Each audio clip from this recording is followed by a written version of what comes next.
Hello. Okay, now they can hear They're you. just looking at a blank screen. Okay, guys. I'm still setting stuff up for D&D, okay? I honestly thought Love Advice stream was going to be short, so I had time to set things up. So, bear with us for like 10 more minutes. This is so painful. It's okay. We can chat. Hold on. I need to put you guys on the screen. I can't remember what I was... Is it this one? No. Yeah, Love Advice ended up...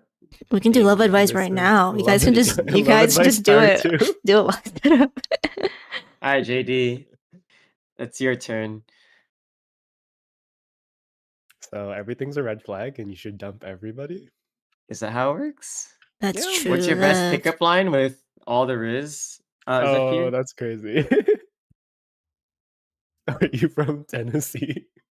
Because you're like a solid 7. Wayug, were there any couple romance myths that you believed in? Wayug? Wait, can they hear us now? World yeah, they've been hearing you. Then you will truly care for me. Nah, that's a red flag. That's a red. Okay, now you guys are on screen. For now. Wow. I like how my bald head follows along, but not really. I had this whole Discord bot up so I can do silly thingies, but I can't make it work right now. I don't remember which program I was supposed to turn on. Okay, we're gonna do it a silly way. I am just gonna... Okay, I'm gonna share this to Discord. Change windows. Okay. JD, why are you moving farther away from me? Can you guys hear that? Can you hear? Oh, it's very loud for me. Oh, turn on the stream. Okay, and then I'm gonna put the music on stream. Where is it? This one. Oh, I'm sorry, was that loud? I'm sorry, Seth. I'm sorry. I'm sorry. I didn't know. Look, if you're asleep, now you're not. Look, I'm sorry. I'm sorry. If you're asleep, now you're not. Wait, does it still sound bad? I don't like these waveforms I'm looking at. Hello, awake? Okay, is it still too loud? I need a sound check. Sound check. Wait, it sounds fine. On stream? Yeah, on stream it sounds fine. Are you sure? Yeah. It's a little crusty, but not too loud. Why is it crusty? I mean, it sounds crusty from your... What's it called? Your live, so... Okay, I'm uncrustifying. Uncrustables. Okay, that one looks a little better, but does that sound better? How does that sound?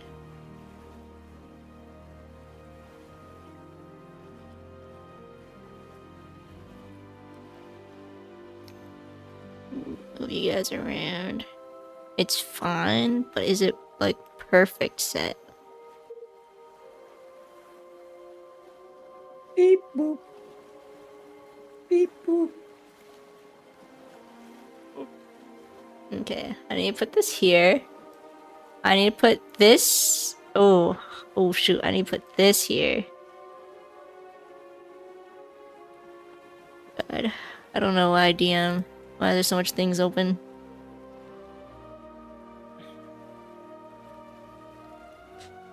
Okay. Players here. VTube Studio working. They can see us on the screen. I can't say it's perfect, but for stream, it's probably good. Okay, set. Okay. I will put YouTube chat over here. Oh wait. Yeah, I'll put you up here. Put you there. Okay, we have music. Everyone's on screen. Everything's working. Let's do a sound check for everyone. Can we hear everyone on stream? Wait a minute.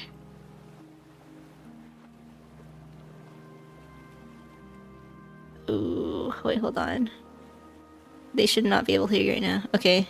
Now they should be able to hear you. Oh my god, can you hear me now? Okay, Galley looks good. Next person. Hello. I think Ace is fine. Ace is a little quiet, but... Oh, sorry. No, you're good. JD, say something? I'm giving up on you? Oh, okay, JD's fine. What do you think, Set? Galley check, Ace check, all good. JD check. Do they sound good? Set. Set, sound check. Set. Is it working?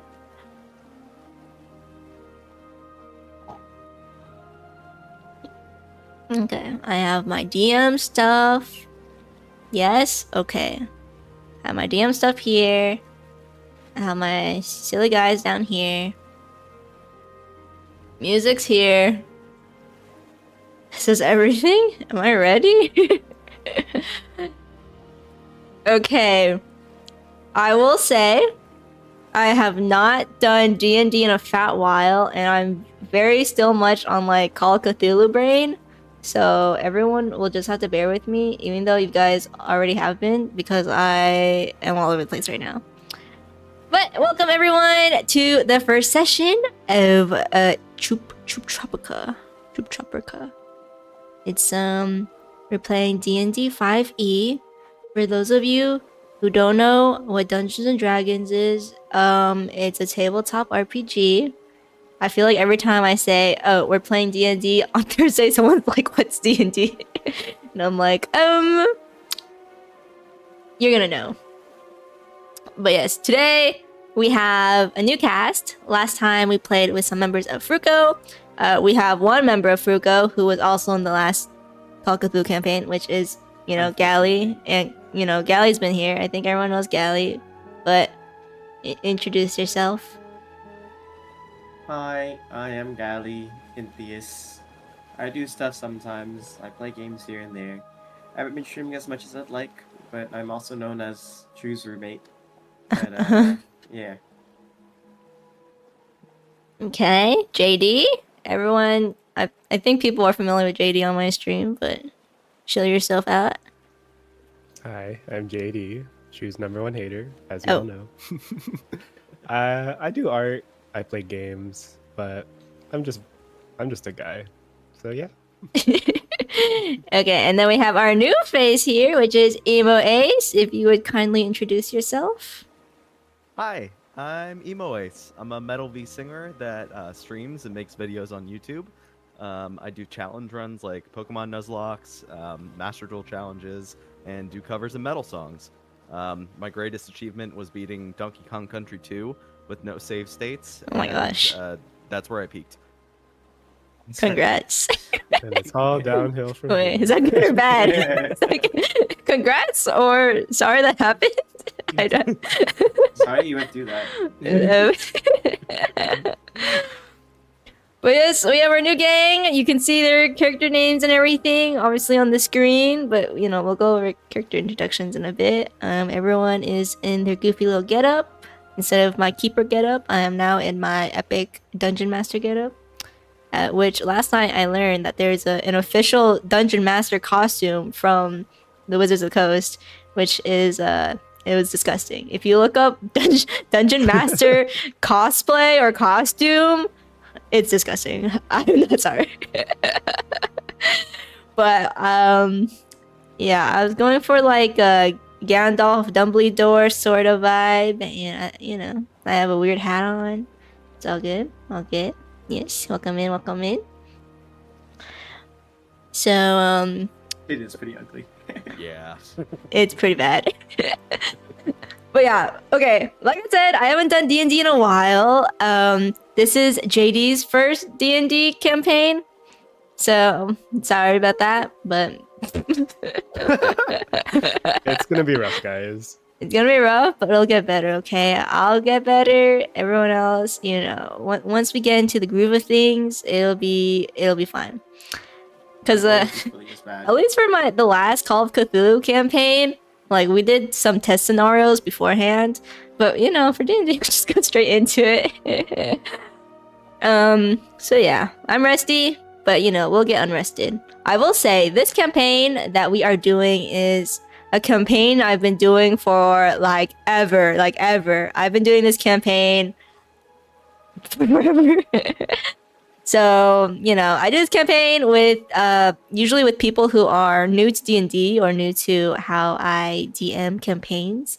It starts off like a very classic, you know, medieval fantasy, super fantasy, typical fantasy stuff, and then we slowly get into weirder things, you know. It's a little introduction. So, at least I know the world a little bit, like a tiny bit. And if you guys saw on the starting soon screen that I messily made, it's kind of unpolished, but you know, I do be rushing everything. JD drew everyone's player character art. Yeah, Pretend you see it right now. But yeah. So let's just get straight into it. Question mark. Set says good job. Yeah. Congrats, JD. Oh yeah, I forgot to do my check. Everyone has their character sheet. Everyone's got something to take notes on. Everyone's good. Everyone ready? My dog ate my character sheet. Okay, well, get over it. Hi, Jug. Welcome in. You came in just in time. We are about to start. Okay. If I'm all over the place, again, it's because I am. Yeah. So, we start off with our adventurers unconscious on the shores of an interesting beach. It's a pretty quaint beach, nothing extravagant, you know, a simple strip of sand beside some calm waters. Further into the land appears to be a thick forest of varying trees. But as these adventurers slowly come to, they can feel the rays of the sun overhead beaming into their dampened bodies, hear the gentle waves of the ocean beside them, which hopefully everyone can hear in the music, and feel the sand beneath them creeping into every crevice of their body. Each of these peculiar characters have somehow washed ashore of this unknown land, each with their own story and their own past, and their own unfortunate mishap that got them reeled over onto this beach. So what becomes of them now? Only time can tell, with the consequences of their actions, of course. So these bodies lay still beside each other, you know, only a couple feet away from each other, you know, evenly spaced out, like little sardines. And the leftmost body of the three is the first to fully stir awake, who happens to be Galley's character. So Galley, please describe your character, give me your name, your race, your class, you know, appearance, all of that. Well, Gordon is a dwarf wizard. He used to be a monk for the monastery of Saint Domin. He's been an orphan. He was an orphan and was picked up around 2 years old. He's lived at the monastery since. One day, there was a wizard that came by. His name was Jorgen. That inspired Gordon to become a wizard. Naturally, Jorgen was, you know, teaching Gordon a lot of the wizard wares, and Jorgen quickly realized that Gordon had no such talent for wizardry at all. However, Gordon was very stubborn and wanted to learn the arts, and as Jorgen was leaving, he left behind some books, thinking that Gordon would drop it after not too long. However, when Gordon turned 25, which was a couple of a couple of days ago. He snuck out of the monastery and made his way over to Mossstone to explore and maybe find Jorgen, help him embark on the path of wizardry once again. However, things didn't end as planned, and he only spent one night in Mossstone before, he found himself on the shore of this island with scraps of a barrel around him as if it crashed into the side of the island. But yeah, he gets up, looks around, and see a dwarf of smallish stature, around 4'2". He has dark brown eyes, dark brown hair, or at least it would be hair if he had hair on the top of his head. Yeah, he's bald. Oh. But he does have a luscious beard and a very luscious mustache that curls around his chest. But not an inch of hair on his head. He starts to look around, and as he stirs, he kind of looks around confused and walks over towards what appears to be a fur bog and kind of stares into their face. All right, JD, please introduce your character. So today I'm playing a furbolg named Zephyr, who is a rogue. Growing up, Zephyr grew up in a clan or a tribe called the Krigabor, and his clan or his tribe was known for their magical capabilities. Early on, Zephyr developed some magical abilities, simple things that all furbolg are known to do. But upon reaching adulthood, he never got the rest of the skills that his friends and his other classmates and peers were starting to develop. So discouraged by this, Zephyr decided to venture out into the world, unsure of his purpose, unsure of his place. However, leaving the tribe in furbolg culture is a very serious affair. It's almost treated like a funeral. So knowing that he would never be allowed to return home, he left, traveled alone for some time, living mostly in nature. While traveling, he inquired and asked about the furbolg race, magic, and the Fae. He heard rumors of an island that may give him some answers to his questions. However, while sailing, he got caught in a terrible storm. So, on the beach, Zephyr is just covered in sand. His clothes, they're tattered, they're wet. He has his trusty bracers on that he always has, always on him. But as he stirs awake, he can feel the presence of someone staring at him. His eyes blink forward to find not an intimidating, but a very obscure looking man just staring straight down at him, and Zephyr just stares straight back at him, silent. All right. Well, as is all happening, Ace is the last one to wake up. Please introduce your character, Ace. My name is Master Wayne. I need no introduction. I'm not important. What is important is that I'll be helping these two unfortunate souls find their way. But if your time runs as a stream, I may divulge the purpose of my presence. Among those old of spirit, there is a desire to meditate among the seas. As a wave crashes, so do the boat. There is no alcohol in my system as I washed ashore, but I cannot say so as I hit the gritty on the dance floor of my cruise ship. Oh. As those studying the way say, out west in my home world, one must roll with the punches and become one with the ebbs and flows of the chaos of life, much like a boat on the vast oceans of time.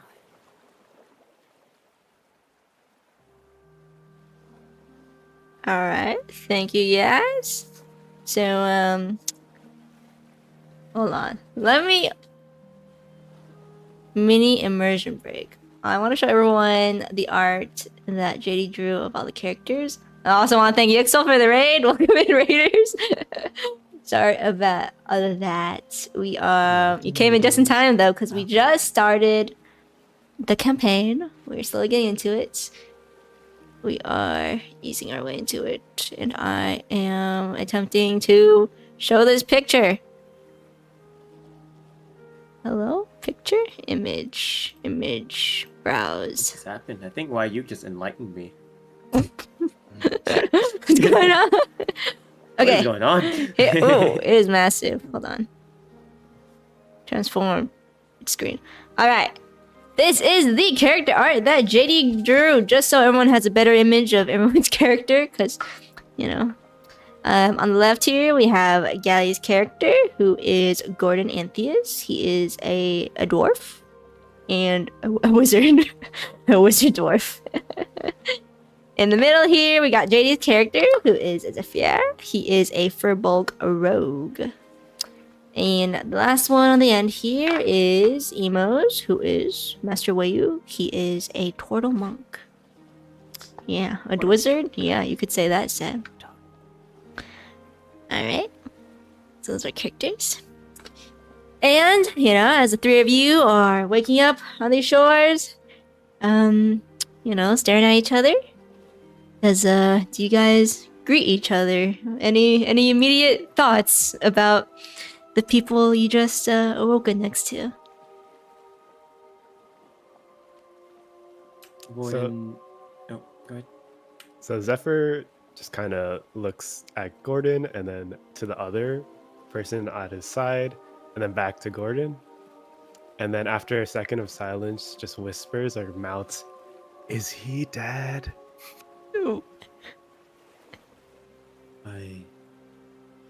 I don't know. I really don't. Then Gordon proceeds to move over towards Wyug and tilts his head and goes, "Are you dead?" Zephyr follows him. Oh, sorry. Spaced out Oh. a bit. You're alive. I may be. What's the word? Drunk? Oh, no. Wasted? I've given up those ways. long, Intoxicated? long ago. Zephyr just side eyes this new person. Given up You know- those ways long ago. Oh. Well, I'm glad to see that you're alive. Where are we anyway? Seems we are in paradise. Is that what this is?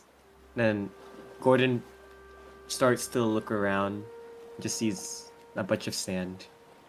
Yeah, as you look around, you know, you're washed ashore. You're on the beach. It looks like any other typical beach. It's you know, it's rather calm. There doesn't seem to be any signs of like other people there. There's no structures, no buildings you can see from the little corner that you're at. But if you look up in the sky, the sun is just a little over the horizon. Zephyr offers a hand to Wayug, and while he's doing so, he asks, "How did you both end up here?" Gordon thinks about it for a second and goes, hold on, let me get something to... And then he looks down at himself and realizes that his flask is missing. He doesn't have a flask like he usually does on his waist. In fact, he doesn't have clothes on his waist. All he has is a pair of underwear and goes, "Oh, I don't know how I got here. First, I was sleeping over at Mossdown, and I guess now I'm here."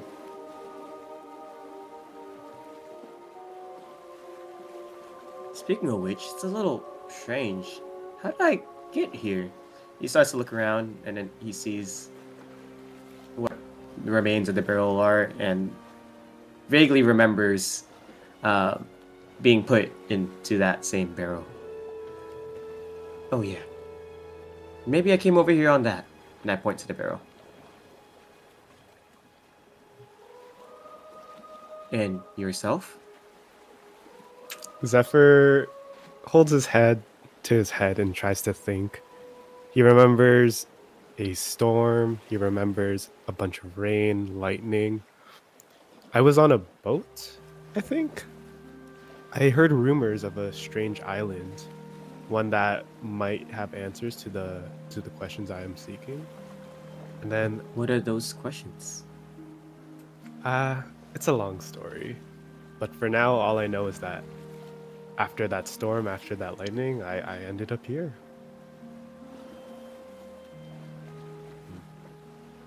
That Yeah. seems unfortunate. And yourself, big drunk turtle?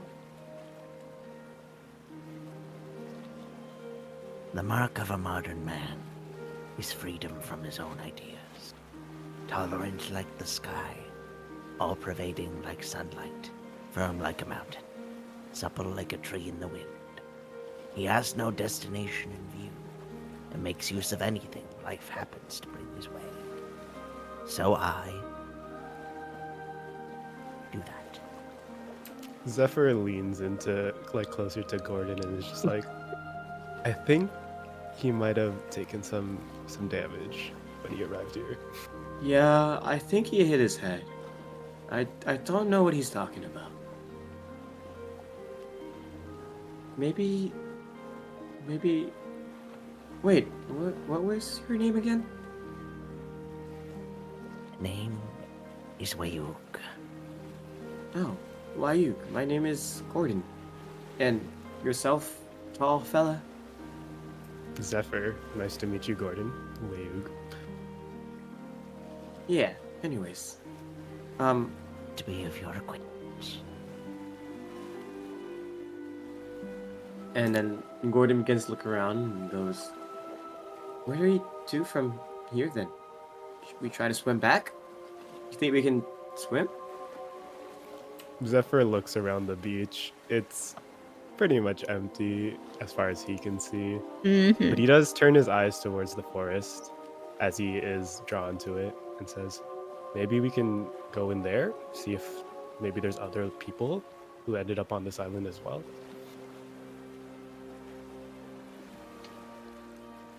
Wise decision, I do say so myself. What if I just want to lay here and, you know... And then Gordon sits down and kind of weighs his options. Well, like I said, look at the beach. It is pretty plain. Not much action. Doesn't seem to be any forms of, life on the beach besides you guys and this barrel. If you look beyond the shorelines, there's not much. You look out in the ocean, there's not much. If you look up and down the strip of sand on that beach, they seem to keep going and going. So I would say, yeah, the only places to go right now are, either following the shoreline or going into the forest.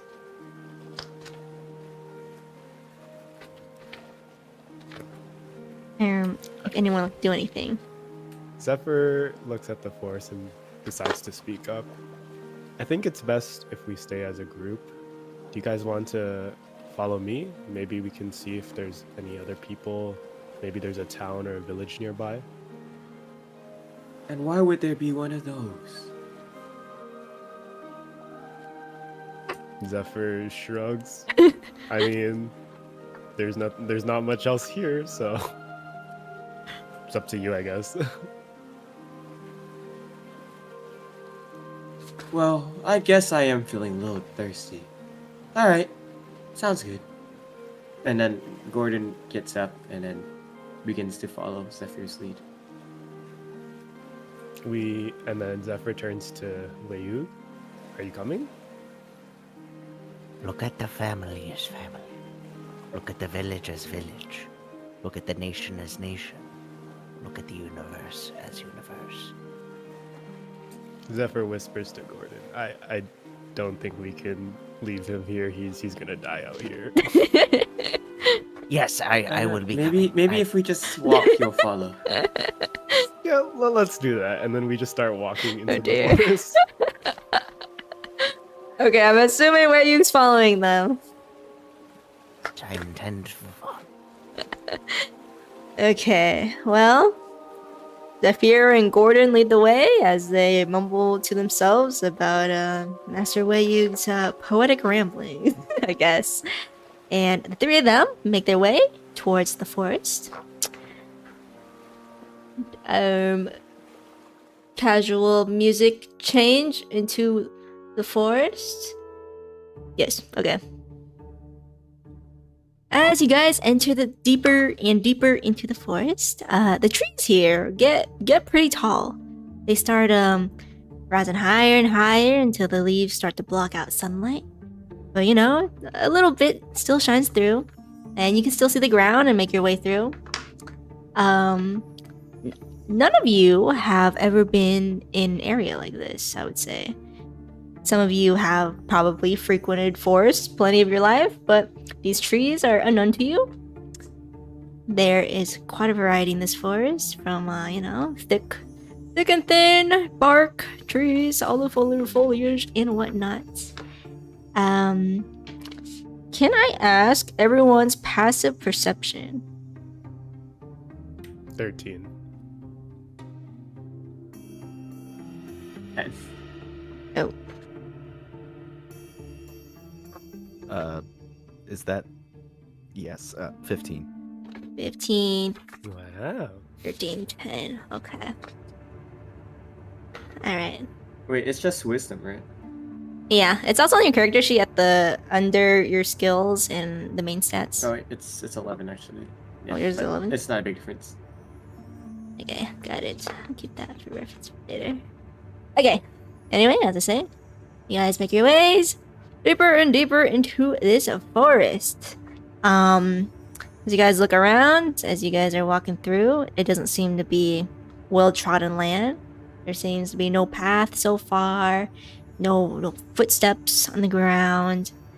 You know, you hear the occasional like snap and squeak of the local animals just milling about. A little buzz in the air with the bugs. And generally, you guys are just walking through the forest. Would you guys like to do anything? Or you guys talking or anything while you guys walk through here? Maybe try to do something in the forest while you guys are still traversing through, getting deeper and deeper into this forest. The tallest tree begins as a tiny sprout. The tallest building starts with one shovel of dirt. A journey of 1,000 miles starts with a single footstep. While they're walking, Zephyr's just, his head is tilted up towards this tree line. He's never seen trees this big or tall before, and he's lived in forests all his lives. So he places a hand on the tree, and he just whispers, "I've never felt anything like this before. These trees are so unfamiliar."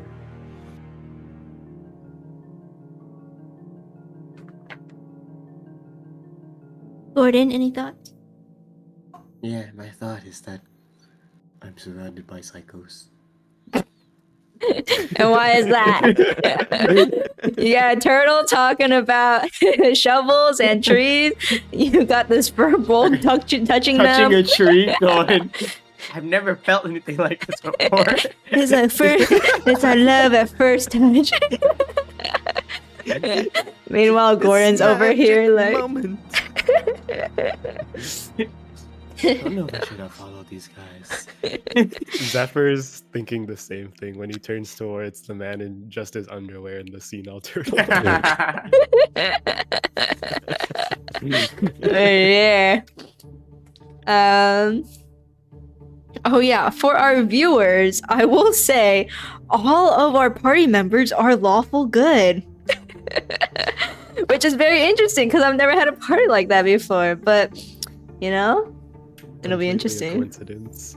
It's very interesting. We have some characters. I'm naked. Okay, we get it. Okay. Okay. You know?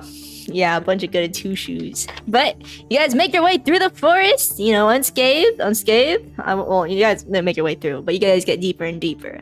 And eventually... Can I, What? Yes? can I still be lawful good if I'm shrieking? Well, you don't know laws here, I guess. I mean, it's not your fault, so, I mean... You know? Try to get you If some would clothes. like to see it one way. When people see things as good, evil is created. What do you think about that, Yes, Gordon? So it's a good thing that I'm naked? Zephyr overhears their conversation and he takes off his cloak and tosses it at Gordon. Gordon, what do you do with this cloak that's been thrown at you? Mr. Turtleman said it's good for me to be naked, so I think I'm just gonna stay naked. He's very, very, we'll go with wise for now. These are unfamiliar lands. I think it might be a good idea to have some protection. You These never are know. unfamiliar clothes, you know? I'm not sure if I can trust it. Protect me. I mean, I'll take them back then. Oh. No, I'll take it. And Gordon starts to wrap the cloak around himself. Thank you. Alright. Gordon is now clothed. Zephyr Congrats. Kind of. rolls his eyes and then he whispers something to the tree. Oh. Can we know what you whispered? He's like, I don't know what to say. Okay. Well, as you two are exchanging clothes and whispering to trees, our good turtle here, Master Wayug, spots something out of the corner of his eye. In the distance, he sees what seems to be a path. Yet. Compassion is the protector of heaven's self. I shall walk this path. All right. I'm assuming you're making your way over there. Do you alert the other two of your findings? No. Oh. Okay, well, Zephyr and Gordon, No. you watch as Wei Yug stumbles his way through between these trees. You know, try not to hurt his shell as he, you know, seems to be very, stuck on going towards this certain direction. Yeah, you two do not see what he sees. Oh, Gordon I is see. sitting there thinking, now we got some guy walking another way and a guy talking to a tree. I think I'm gonna actually follow the guy walking rather than the guy talking to tree. Okay, so Gordon, you make your way over to Wei Yug. Zephyr, you see these two walking out. Zephyr sees them walking away and he just turns to the tree and he's like, I'm sorry, I'll see you later. And then he follows after them. Okay. What is this tree romance? I'm like, yeah. Look, leave Zephyr alone. That's his preference. That's what he likes. I Okay. am Zephyr and I speak for the trees. You speak to them, but okay, anyway. Three of you, or the two of you are following Master Wayug as he stumbles upon a path.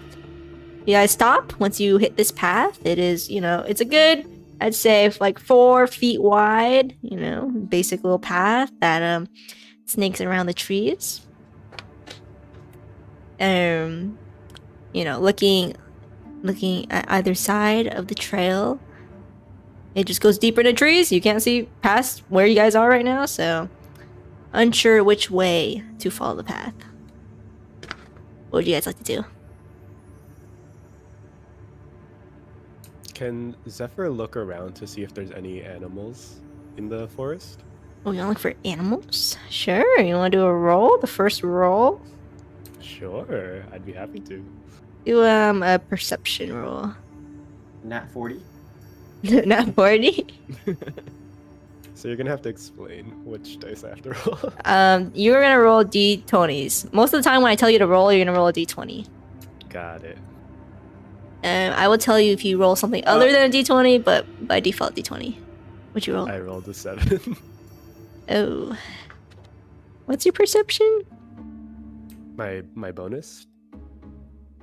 Yeah. There's a 3 to perception. Plus 3, so 10? Right? Mhm.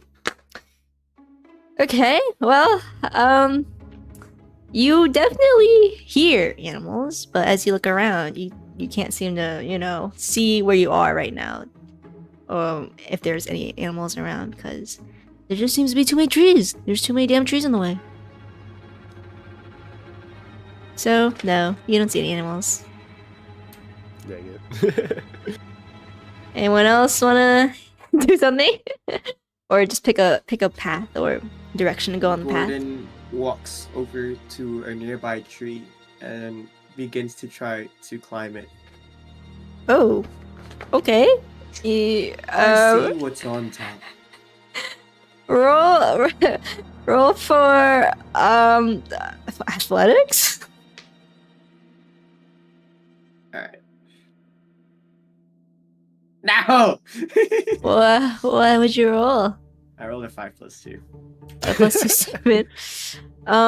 You try to make your way up the tree, but unfortunately, this particular tree, you just can't seem to get a good grip. And after a couple feet, you just keep falling on your butt. So it's not going too well for you. I'll say that.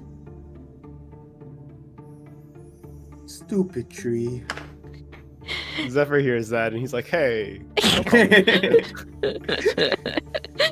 Master Wayu, would you like to try anything peculiar like these two? The Great Way is easy, yet people prefer the side path. Be aware when things are out of balance. Stay centered within the Tao. So, Do we go in the middle? if that We is what don't you take the desire, path? yes. Oh, wait. Oh. Huh? Oh.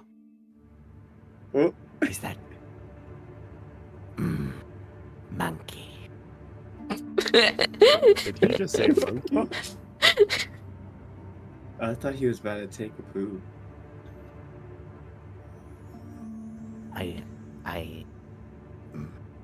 Now that you say that, I might have to.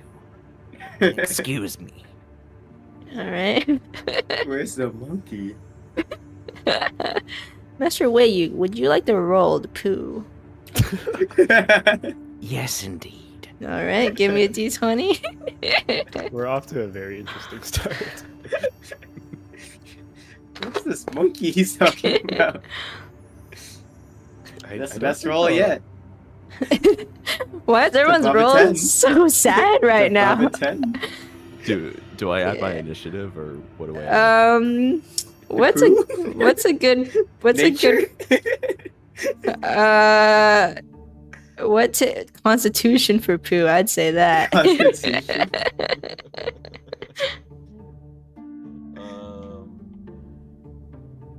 Oh, So- I'm -1 in Constitution. Oh dear. You're constipated. He's old, he can't help it. Let's say you struggle wherever you go off to poo, you struggle to do so. Unfortunately. Okay, well. You okay over there? You need some help? Yes, I would like some help. Giving up. What's Gordon gonna do? Gordon goes over and massages his bowels. They taught me this over. How do you when I was in the manga. how do you do this to a turtle? What are you doing to him? What are you doing to a turtle to help his bowel movement? Explain. I Gordon reach my hand into the shell. and into What? Roll for medicine. I need a medicine roll. Such a massage. I need a medicine roll. It's going downhill. What's going on? Medicine roll ASAP. Oh my god. What's your modifier? 0. It's 0. This hurts, turtle. Ah, I should have not trusted you. Zephyr, what are you doing while these two are I'm over sorry. here? I'm not used to dealing with turtles. Zephyr chose like a tree far away, but within like distance to just hide behind and just lean against while he looks around at his surroundings, looking hopefully for a clue of where to go. Okay. Roll me. What should we have you roll? You wanna have investigated? You're investigating. Roll an investigation, I guess. 11 plus 2, 13. Oh my gosh, what is with all these rolls? Okay, well, for Zephyr, I'll say as he is looking around, he's looking up, he's looking down, he's looking left, he's looking right. He seems to spot a bit of smoke in the air. There's a little clearing in the trees above, or the leaves in the trees above, and from one direction of the trail, he sees a little bit of smoke, coming from up into the air. Zephyr sees the smoke and, worried that the forest or potentially plants are on fire, he calls out to the others to hurry up, and he starts moving towards the smoke without them. I make an aside to, I believe it is,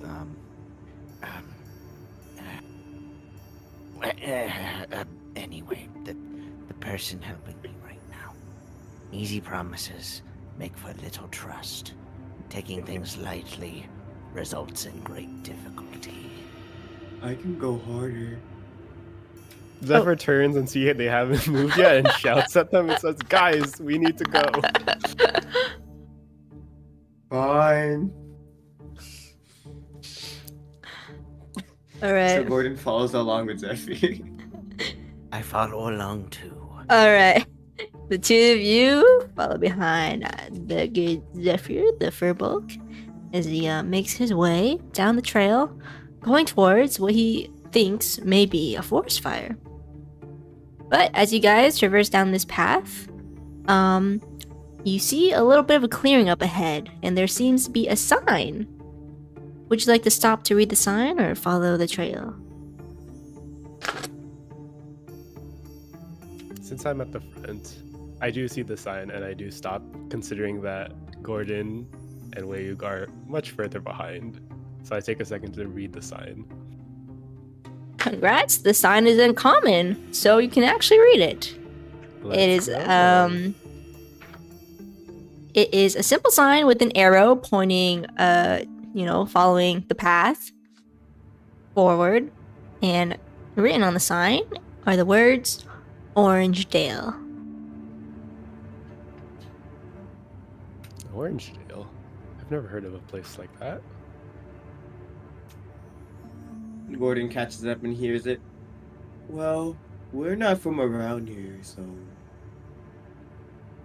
Have you ever heard of Orangedale, Wayug? I've heard of many places in my time living. However, this one I'm unfamiliar with. Well, I don't think there's a fire, maybe. It might just be from a house or a building. Should we go and check it out? Weren't we looking for a village anyway? Let's go. Sounds pretty good to me. All right, everyone's making their way down the path. Making my way downtown, walking slow, going fast. Do-do-do-do-do-do. I don't think that's how the song goes. I love that song. Zephyr, do you recognize this song that Gordon is humming along? Zephyr does not recognize the song, and he just keeps his head forward, straight ahead. Okay, well, the trees start clearing out. They start getting shorter, start disappearing. More sunlight's coming through. You guys, you know, that familiar warmth from earlier comes right back. And you guys enter a large clearing in the forest. This clearing? What do you? Oh, yes, what? The last 3 rolls, all 11s. Was it? There were a lot of I guess 11s, so. I think, but... Owlbears, right? That's what the 11 by JD's name means, right? And Master, where you? Maybe? Oh, think so. Yeah. Oh, what the heck? What if I roll? Roll. It's a Oh, I got... Okay, never mind. okay. 2. It's Can definitely we, should not- roll can, against can, us. can we You should roll roll? against Can we us. roll something higher than 11 next time, guys? Come on, I believe in us.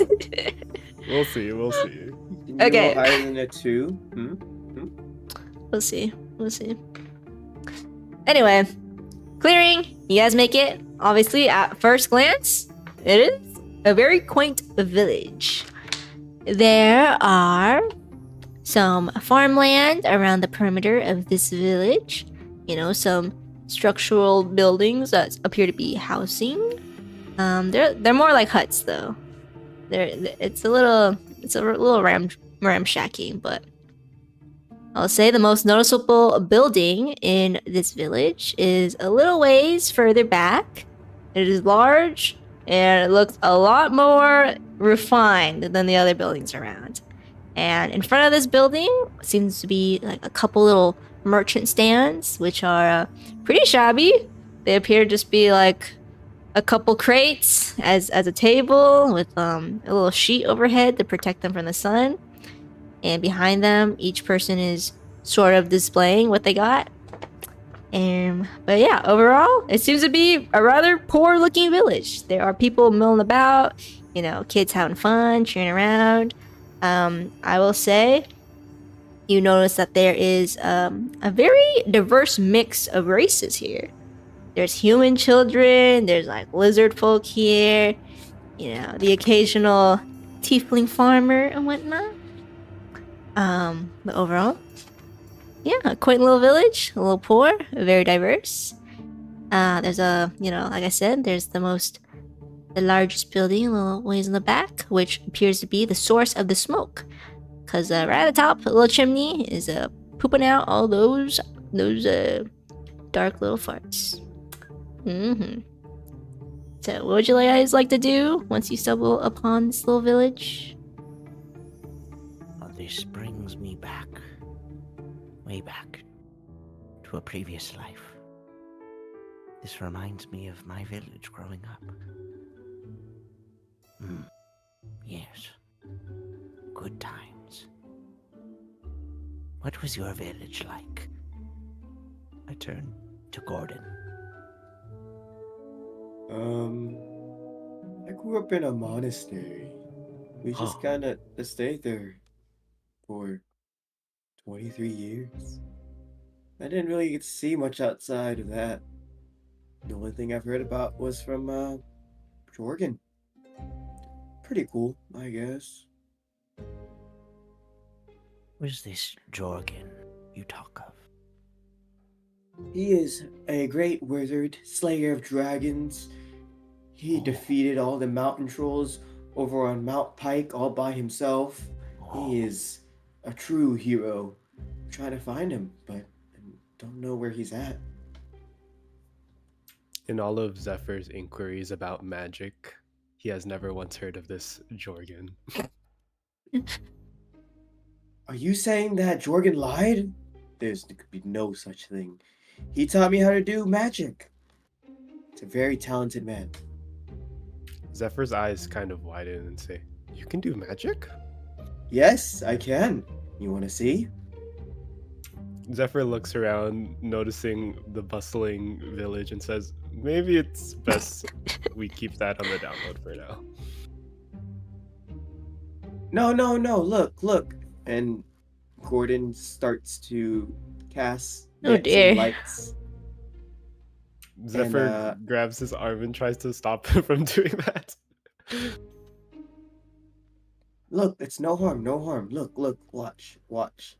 And he concentrates and concentrates, and you start seeing a light appear before Gordon, except it's only one light.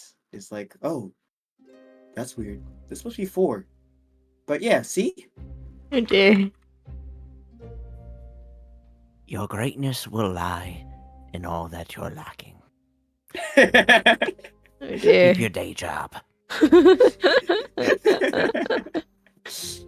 Zephyr was expecting a lot more, and now knowing that Gordon's magic wouldn't cause any attention or pull any villagers' interest towards them, he's like, "Oh, okay."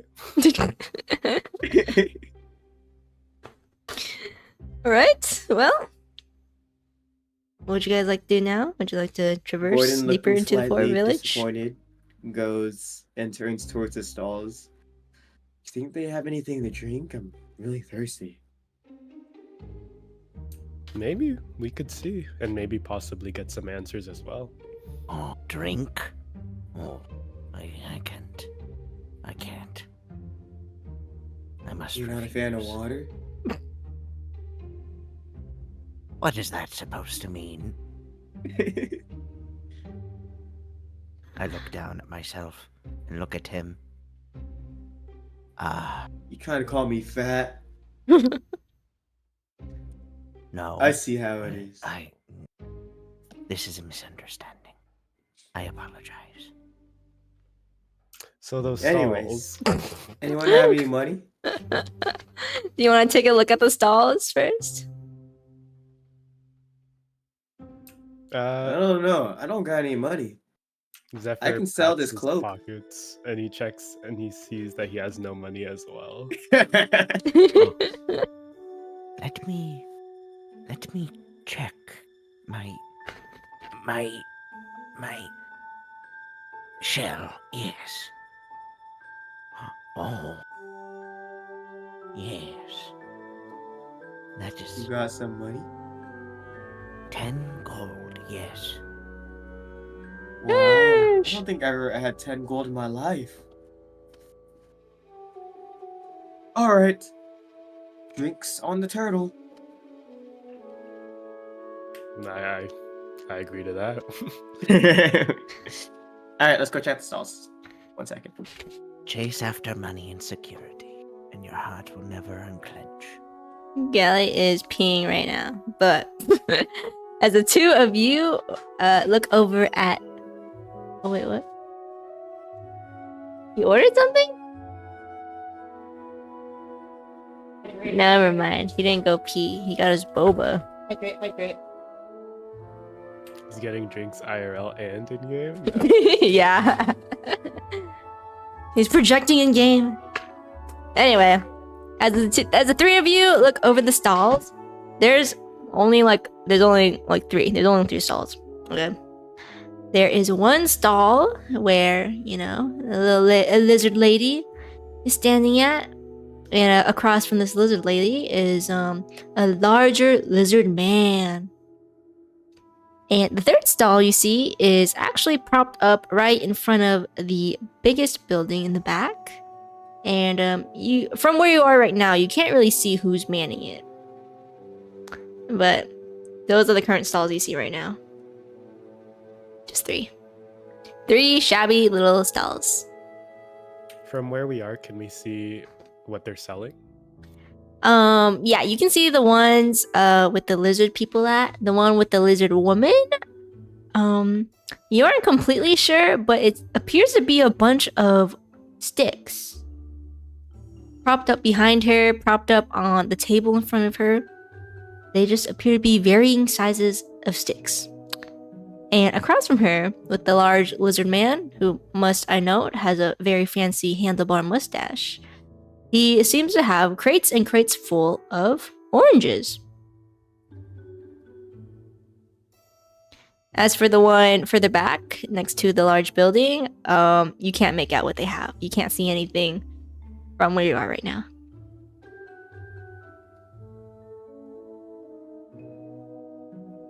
Thoughts? Can I use insight to see whether or not Like they come off as friendly or good intentioned. Just by looking at them, or do you want to talk to them first?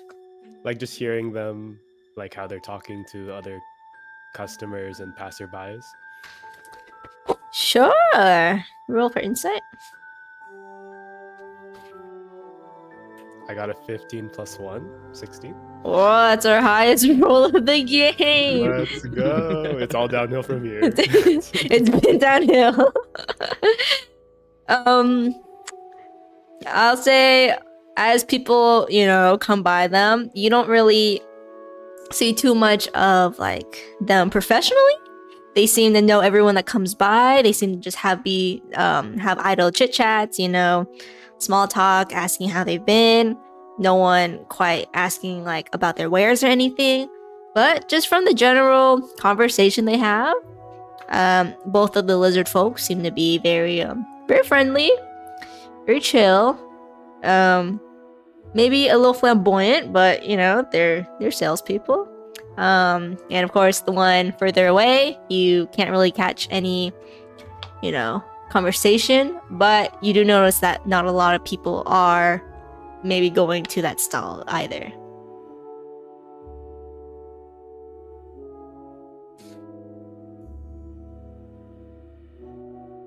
Zephyr turns to the other two and he looks over at the stalls and he says, "These lizard folks seem very friendly. It's almost as if they know everybody here. Do you think they might have some information?"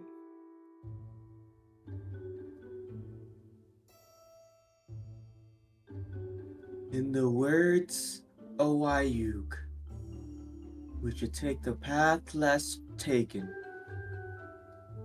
It is not what I said, but you got the spirit. Yeah, see? So what's your plan instead?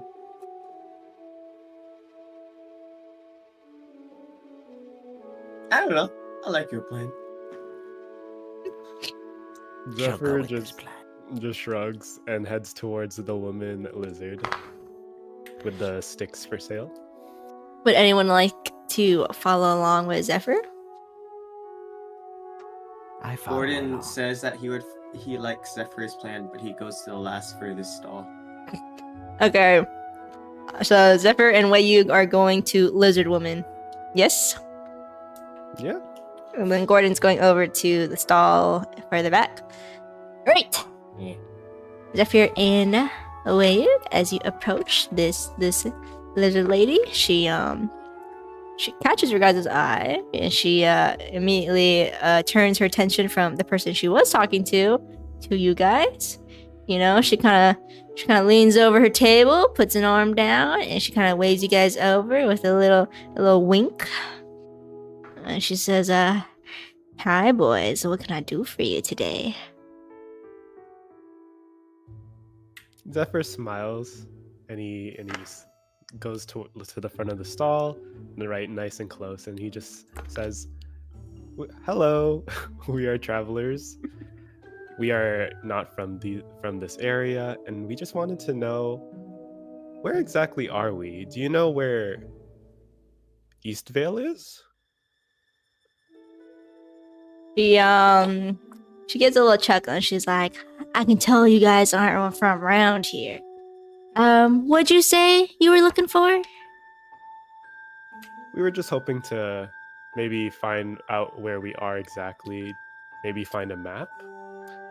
Ooh, I don't got no map on me, but you can go over to the inn. And then she throws a thumb back, pointing at the large building in the back.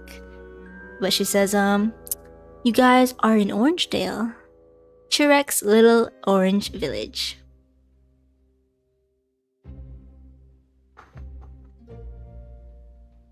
I noticed that you have some goods for sale. What are you selling? Oh, yes. She takes a step back and like kind of flourishes her arms out, at all of her wares. At the table in front of you, which to you appears to be a bunch of a wide variety, an assortment of different types of sticks. And she says, "I've got wooden sticks, I've got wooden clubs, I got anything you could need, baby. What would you like?" You Zephyr just looks at the sticks. Are they like carved sticks? no. Or are they just like random branches and twigs? They're kind of random. The sticks, they're definitely just random little sticks. But what she claims are clubs they're like kind of larger like branches that have been sawed off, and tried to be fastened into like a club of some sort. But it doesn't really look like any craftsmanship has been put into these sticks. Zephyr just like peruses her wares, and despite them just being like sticks and branches, he's very fascinated. He like looks at each one. He notices like the wood carvings on them. Like he looks at the aging of the trees. Is Zephyr familiar with like currency? Like, does he know the value of like each coin and everything, or did he not grow up with like that? Very simply, he does from his travels. Okay, well, I will say that there is a sign on her table with prices. And you can read that a wooden stick costs 1 gold piece, and a wooden club costs 2 gold pieces. And from your knowledge of these currencies, these prices seem to be rather stark for what she's offering. Zephyr sees the prices and turns to the woman and says, "You're selling a stick for 2 gold apiece? Is there something special about them?" She shakes her head. She says, no. The stick, 1 gold piece. Wooden club, 2 gold piece. Very cheap, very cheap. Zephyr just looks at her again. But is there anything special about them? Yes, they are wooden. Zephyr turns to Wayuk and says, I think our money is better spent somewhere else. Indeed. And then I noticed that Gordon isn't with us. Did you see where Gordon went? No. Well, while you guys are talking to this lizard lady, Gordon makes his way over to this little stand in front of what the two of you now know is the inn. But Gordon, you approach this little stand. It is far smaller than the other stands with the lizard people at. It's a little box, a very little box. And as you get closer, you realize there is someone behind this little stand. And as you make your way towards it, you can look over the box and you realize that there's a small human child standing, or I guess manning the stand.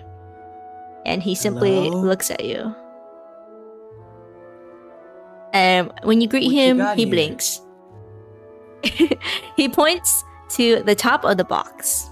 And when you look over or look down at it, it is a hastily painted in red paint what seems to be a flask with some red liquid in it, and next to it is the number 5.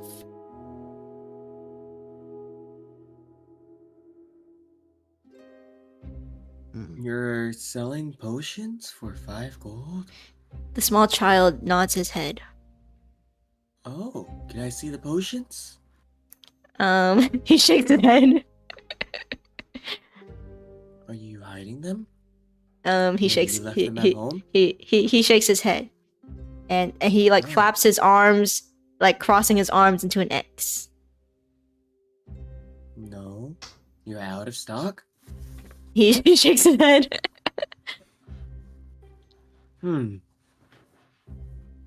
He looks up at you and he blinks his big old baby eyes, and he urgently points at the 5 written on his box. 5? He nods. You want 5 fingers? He shakes his head. Shakes yes. I could give you my fingers for a potion. Just go on my back, right? He shakes his head no aggressively and crosses his arms in an X aggressively. So So you don't want my fingers? He shakes his head. Oh, that's unfortunate. Is there anything I can help you with, maybe, so I can get a potion? He kind of tips his head as if he's thinking, and then he shrugs. Shrugs, maybe? You have anything else going on? What's in the crates? He points to the crude drawing of a potion. Can I take a look? He thinks for a moment. He tips his head left and right, and then after a little second, he reaches down into his crate and he pulls out a very shoddy looking potion. Whoa, it's pretty neat. What's the 5 that you'd like, though? He reaches into his pocket and procures a small golden piece. So 5 gold for a potion? He nods his head. I might take you back on that offer, but I'm a little broke right now. You know where I can make any money? He crosses his arms, tips his head back and forth again, and then he points to the building behind him. Can I just work for you? He, when you say that, his eyes light up, and he nods. He nods vigorously. And while this is happening, Wei Yug and Zephyr finally make their way over here. Which you guys see Gordon talking to a small human child who seems very excited at the moment. Is the child smaller than me? Yes. How tall are you? I'm 4 foot. You're 4 foot? Yes. This is a small child. He looks like 4 or 6 maybe Oh. in human years. Zephyr approaches the two and sees them talking. Gordon, who's your little friend? He's selling some pretty artfully made potions. I'm just curious. You know, you never know what could happen.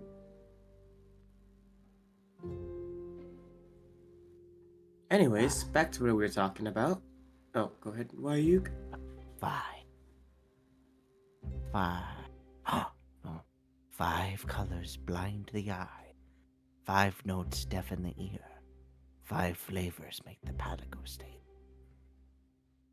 So true. Okay. Anyways, is there anything we can help you out with? The small child, he takes a look at your crew here that have pulled up, and he kind of squints his eyes at them, and he points at both of them with 2 hands, 1 finger per person, one hand per person, and then he tips his head left and right, like he's questioning you. Oh, they're just, well, we washed the shore and, you know, we're trying to figure out where we're at and what we're gonna do from here. But they'll be glad to help if you have something for us to help out with. He shakes his head, and then he only points at you, Gordon, and he has a firm point at you, and he nods once. You only need me to help you? He nods. Okay, And what then can I help you out with? he motions you to come behind his small crate. Gordon kind of waddles back over. Give me a minute, guys.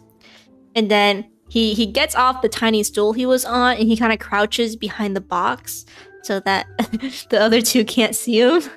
And then he motions you to come down with him. All right.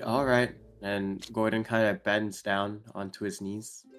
Alright, as you bend down to your knees, you are now sort of doing your best to be behind this little crate, which you notice is full of these very crude potions.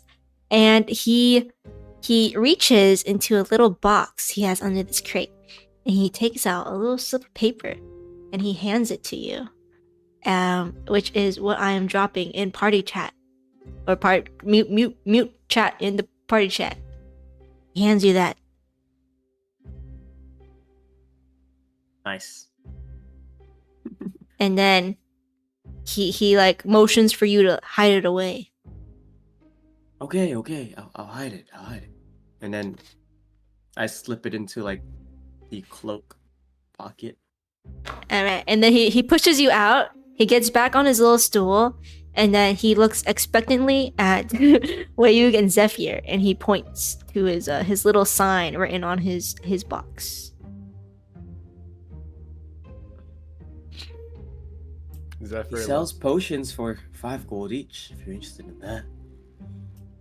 I think that's a bit out of our price range. I thought we were looking for rations and water.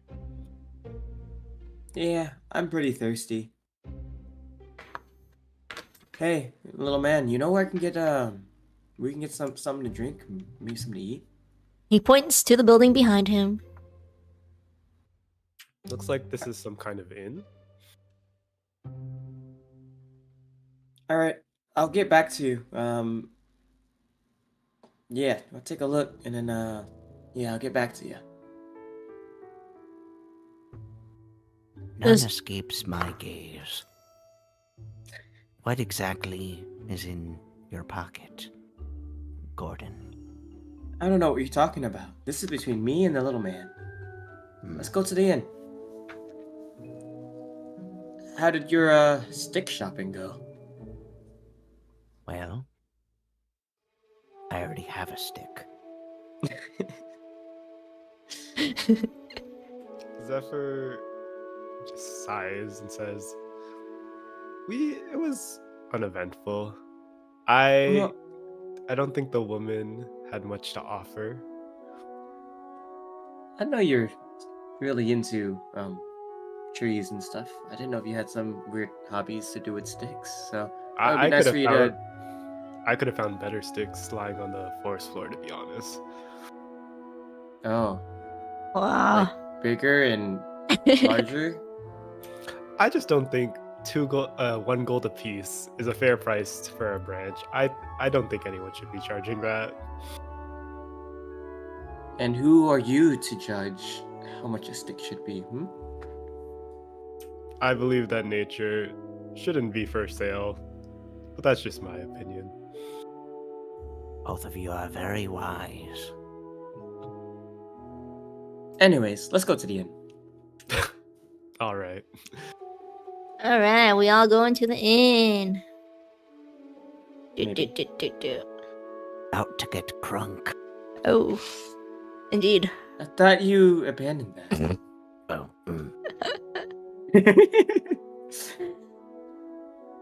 Oh, is there?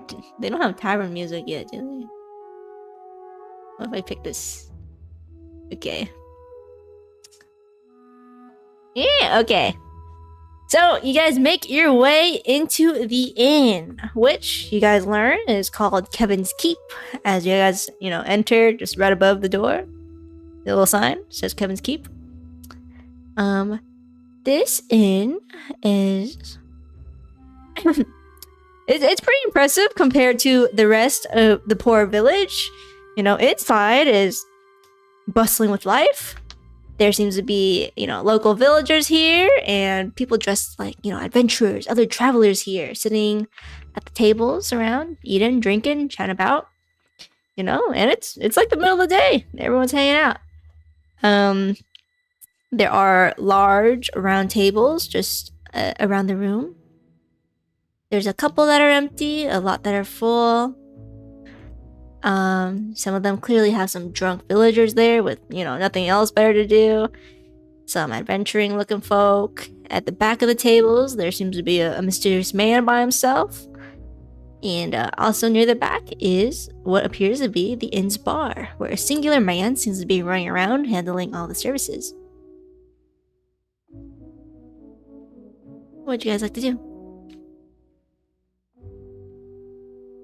This is not what I expected. It's very nice in here compared to the rest of the town. Well, looks like Kevin's loaded.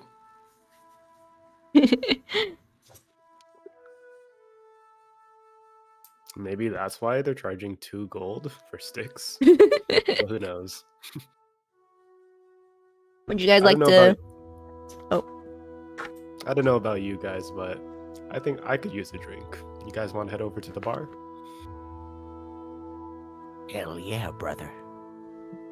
Oh, dear. Maybe that's the wrong place to go. All right, three of you, make your way towards the back, dodging all these people going around, and make your way to the bar.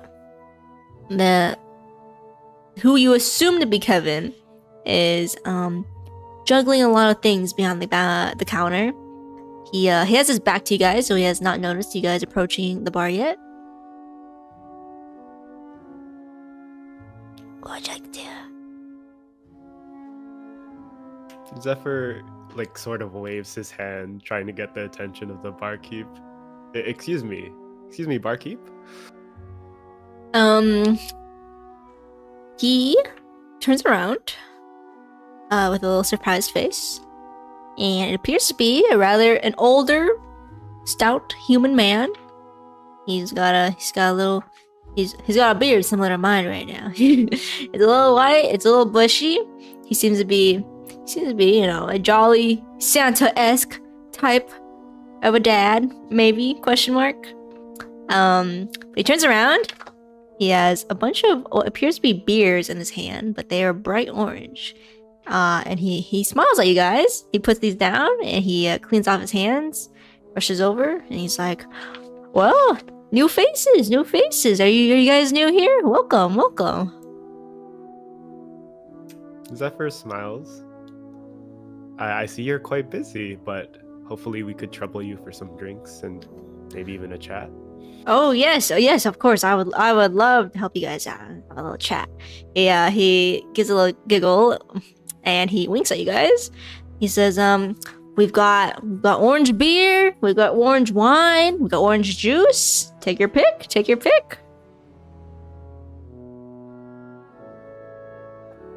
Do you have anything that's not orange? No. That's the good shit. That's the good shit. I mean, this village is called Orangevale? Orange Town? I'm sorry, we are quite new. Yes, you're in Orangedale, our humble island. Oh, I mean, our humble village on our little island of Churek. What did you say this island was called? Churek. I don't think I've ever heard of this island. It is one of the 9 islands here in the Islands of Paradise. The Islands of Paradise? I knew we he were in nods. paradise. Zephyr looks at Gordon and he's like, maybe he isn't so crazy. I guess he does kind of know what he's talking about sometimes. Zephyr takes a seat and he looks over the selection and he says, I'll take an orange beer. All right, 1 orange beer. What can I get you 2? 2 orange beers. 2 orange beers. All right, 3 orange beers. What would you like? Just get some orange juice. Yes, of course. I'll get those served right up. Please give me a moment. And he kind of fishes up those other beers he was holding earlier. He makes his way behind the bar. He seems to be passing them out. And would you guys like to do anything in this little moment while you are waiting for your drinks? Yes. I give some advice. Ooh.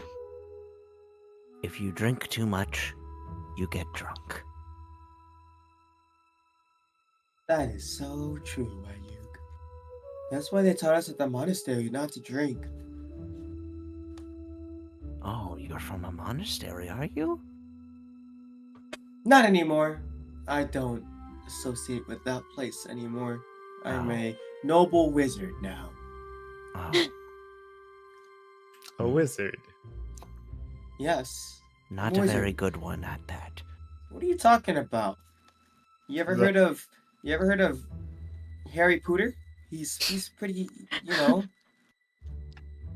He's pretty. At your monastery? What was that? Was he at your monastery?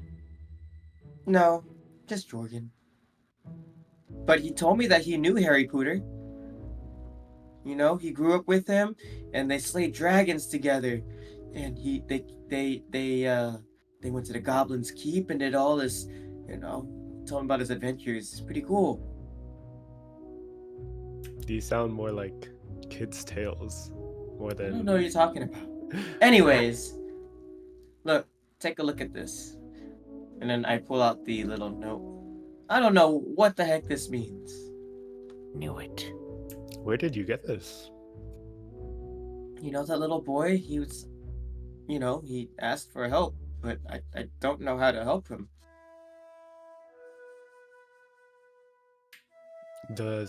Do me or Wayuk know how to read this? All right. Well, the three of you huddled over the little piece of paper. No, you guys don't know what this little piece of paper is. I know Celestial, I know Gif, I know Draconic, but not this language. They all know different languages. Maybe it's a local dialect? Maybe Kevin Perhaps, will know maybe more. we can ask. Yeah, we can ask Kevin. Well, just as you guys mentioned Kevin, he is back behind the bar and he drops down those 3 beers and that 1 orange juice. He claps his hands again and he's like, well, here you guys are our world famous orange drinks. I hope you guys like them. He kind of looks at you guys expectantly, hoping to get the look of satisfaction on your face when you take your first sip. Zephyr eagerly takes the mug and just takes a huge gulp and lets out a very relieved sigh and says, "That is delicious, Kevin." Kevin's like nodding and smiling. He's like, yeah. Gordon immediately drains his glass because of how thirsty he's been, and coughs a little. Ugh, that hit the spot. Right, where are you? How was your sip of your beer? Sip. Oh. Oh, they're gone. Oh. Kevin is very pleased, and he's like, "I knew you guys would like it." And he lets out a hearty laugh, and then he goes, "I'm guessing you guys were just freshly washed ashore today." How'd you know? Ah, well, it's the islands of paradise, and he just chuckles and does not elaborate. And Zephyr turns his eyes towards his 2 fellow friends, and then he turns back to Kevin and asks, "Do many people wash up on shore here?" he nods his head and he's like, yes, plenty of people wash ashore here. You know, some people find themselves lost at sea and found here on Little Trek. We got plenty of people here. That's why we've got so many emotions to the patrons of the tavern. And he's like, we've got a wide variety of people here. It's great. It's great for business too. New faces like you. And then there seems to be like a little shine in his eyes as he realizes something. And he takes a look at you 3 and he says, "Say, you guys look like you can handle yourselves pretty well. Would you guys mind doing a little quest for me and delivering something to my dear daughter in the capital?" The capital? There's a capital? Yes, sir. There's a capital of Churek.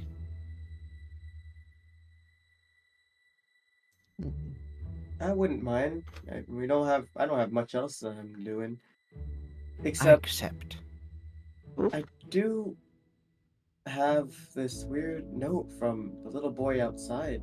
I was just wondering if you knew anything about it. Oh, little boy. Ah, you mean our local potion merchant? Yes, the potion merchant. Yes, that is dear Turnip, our little boy. Let me take a look. You hand him the Does thing. Yeah, I hand him the note, and as I'm handing him the note, I'm talking. I'm going. Does Turnip? Is he not able to speak?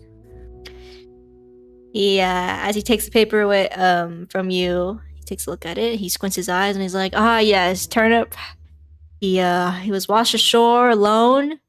Not sure where he came from. Don't know about his parents. He understands common, but he doesn't seem to want to speak. He is mute, but it was all fine. Vanya, our local herbalist, taught him how to make potions. So he seems to be very into his craft. I'm glad you guys talked to him though. But this, he places the paper back down on the table and he's like, I'm not sure what this is. I'm not sure how he got this, honestly. Because Do you this think Vanya would know? Vanya. He kind of crosses his arms, lost in thought for a moment, and he says, Vanya might know. Vanya knows a lot, but I don't know a lot about Vanya, so I can't quite say if she would know. But do you know why he gave this to you? As I asked, I was trying to see if you need any help with anything. I'm not sure. I think he would give it to Vanya before strangers, but he squints at the paper and then shakes his head and he's like, I'm not sure. I'm not sure. What does Vanya look like? Vanya is he kind of points to one of the walls of the inns, but he's like, she lives out there, beyond the fields with the, we here at Orangedale, we make a certain herb that only grows on our soil, which actually pertains to what I want you guys to do. With this, he kind of takes a little bag out from his belts and he shakes it and he's like, "This is what I need you to give to my daughter." By the way, and he puts it on the table and then he continues and he's like, "Vanya, she is.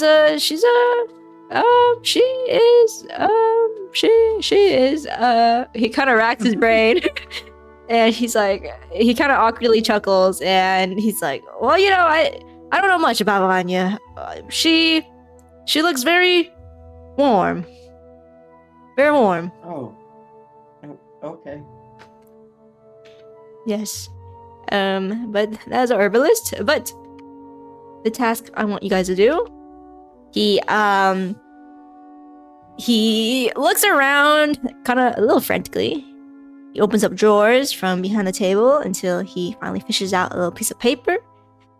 He places it down on the table, and from what you guys can see, it appears to be a little map that's been scribbled on, but he takes out a large red marker, and he kind of draws some shapes here and there, and then hands over the map to you guys, which I am dropping into open chat again. He points over to the red X near the bottom. He says, "That's where you are right now. That's Orangedale. I need you guys to be up here." And then he draws a big old circle around the top part of the island. He says, "That is where my daughter is. That is the capital of Chirik." And he looks at you guys and he's like, "Well, what do you guys say? Would you do this for me?" And what would we be delivering?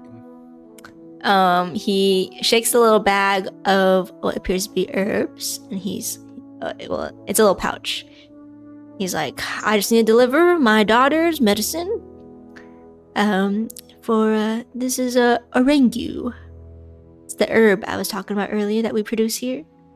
He takes out a little leaf of it, and it's similar to a bay leaf, but a little brighter in color. He says, "This is the good stuff." And he puts it back in the pouch, closes it up, and then also shuffles around his belt until he pops a little pouch of what appears to be coins on the table. And he's like, "And that will be your compensation." So on the table now is this crude map drawing, the herb bag, and this bag of money. Zephyr reaches for the bag of herbs and he opens it up to take a further look at them. How fascinating. I don't think I've ever seen a plant or herb like this before. What exactly does it do? You said it had medicinal properties? Yes. We use orangu for everything around here. From, migraines, nausea, just, aching. It's the best. It works and it smells great. We make it into essential oils. And it only grows here on this island. No. Only in this area of the island. That's why. I see. That's why everyone comes over to Orangedale. 1, for the orangu. 2, for my famous orange beer.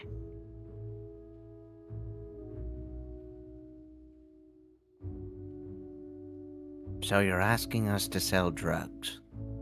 Oh, you're not selling it. You're just handing it over. But it is drugs. Technically, yes. I think this is a fine, good quest. Delivering medicine to a daughter in need.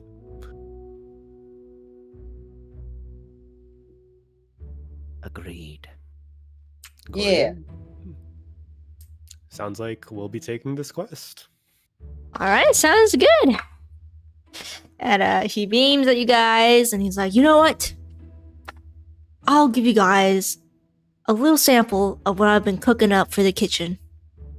And then he wags his finger, he goes into the back door for a little bit, and he comes right back out with what appears to be a plate of chicken wings. He places it down in front of you guys, and he's like, I've been trying out this new orange chicken wing recipe. And then, Zephyr, what would you like to do? I was just gonna say, Zephyr looks down at the plate. He takes a big whiff of the meal. He's like, orange chicken. That's unheard of. But it smells delicious. He's like, yes, give it a try. And then he nods at you guys and leaves to go do his other services for his other patrons. So here you guys are with a plate of orange chicken wings, your orange beers, your orange juice, or I guess what's left of it, and the bag of money, the map, and the bag of herbs. Zephyr takes a bite of the chicken and he's like, wow, I can see why they call this an island of paradise. Gordon, Wayug, thoughts on the orange chicken? Gordon swallows them whole, bone Oh. included. Oh. Tastes like chicken. Indeed. So what would you guys like to do about all these items on the table?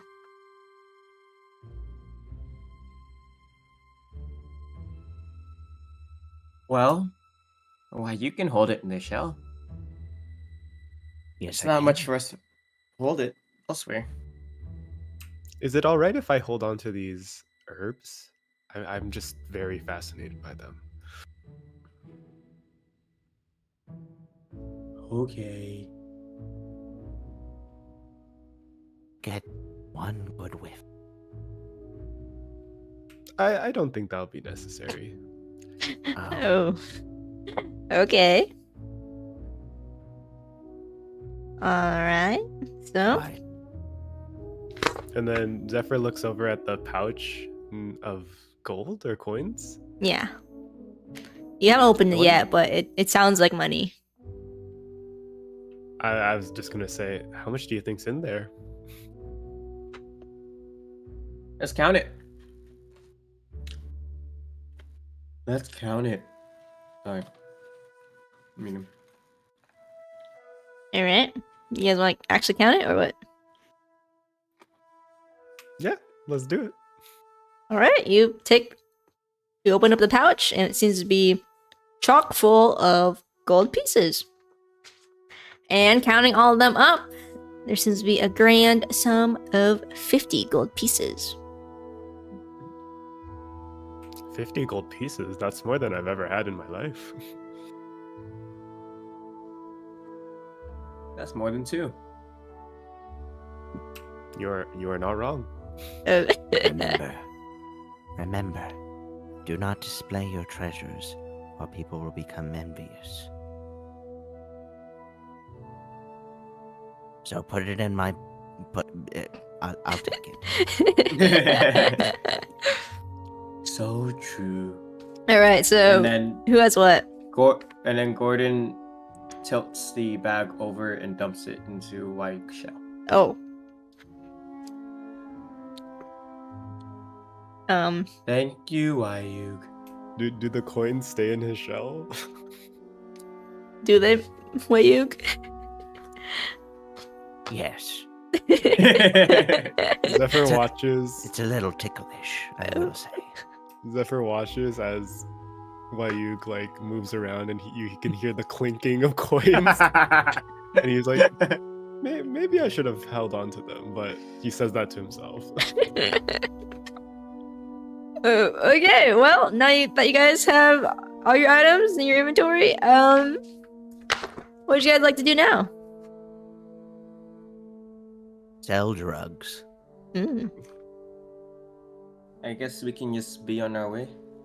You can? You said it's the middle of the day, right? Yeah, it's about midday-ish. Do you guys think we'll need anything for the journey? Yes. Orange juice. Well, More of those chicken wings. I mean, while we're here in Orangedale, we might as well stock up. And sticks. I No. don't think we need No. the sticks. I Fine. promise I can find you some Stick. nice sticks. I promise you that, Gordon. How am I gonna use my magic without a stick? If you are nothing without your stick. I forget the quote. Thank you. I think we can all agree wise, we do not need sticks. We just need one. I'll be happy to find you one. Here, try mine. Oh. Gordon, do you try Wayug's stick? Well, I only need a small stick. So then Gordon prepares to break the stick. Oh. No, don't break my staff. Please. The stick is too big. Zephyr's questioning whether he should have agreed to the quest with these two. Perhaps I shouldn't have lent you my stick. Here, you can have it back. My goodness. And then Gordon raises his hand to see if... Oh no, Gordon scans the room for Kevin. Kevin is bustling around. He's picking up dirty dishes from tables. He's bringing them back. He's handing out beers. He's a bustling fairy. We shall return later after we finish our quest. But we need rations. Yeah, you're right. You want to flag him down? Yeah, let's flag over Mr. Kevin. All right, you flag him down. He comes over and he's like, "What can I help you guys out with?" Can we get some food and drinks for the trip? He goes, yes, of course. How many days worth would you like? About how far is it from here to the capital? Well, go straight to the ferry, or if you take the other path. He kind of mumbles to himself, and he's trying to calculate it out. And he's like, shouldn't be less than a day if you guys are quick enough. How much is the ferry? The ferry, I believe about 10 gold pieces per person. 10 gold? He We're broke. nods.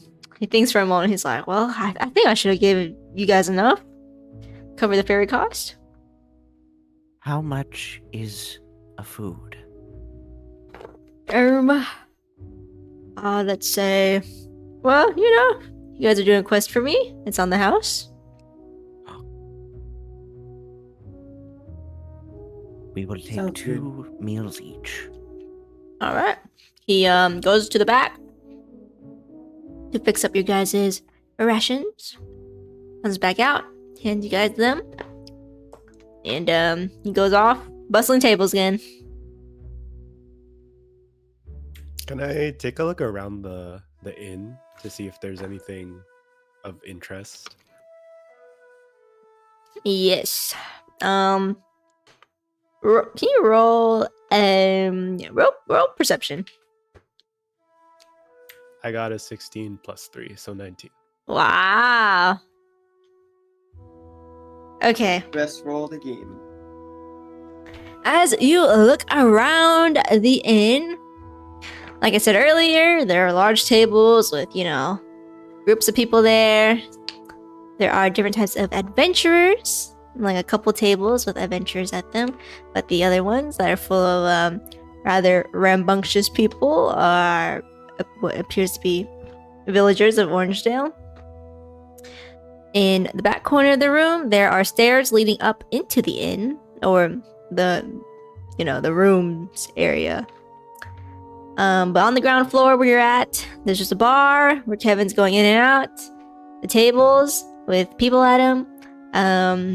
Some of the tables are empty, but the only thing that really catches your eye is just that man sitting alone in the very back corner table. He has his feet propped up on the table. He's kind of folded over like he's sleeping, and his hood is like covering his face. I feel like I've seen this in a movie before. What happened in the movie? Oh, well.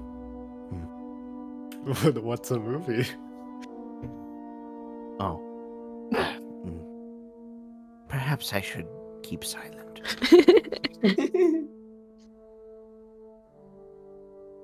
Well, Zephyr notices the man, and he kind of sticks out because he's compared to the other tables, everyone's jolly and lively with each other.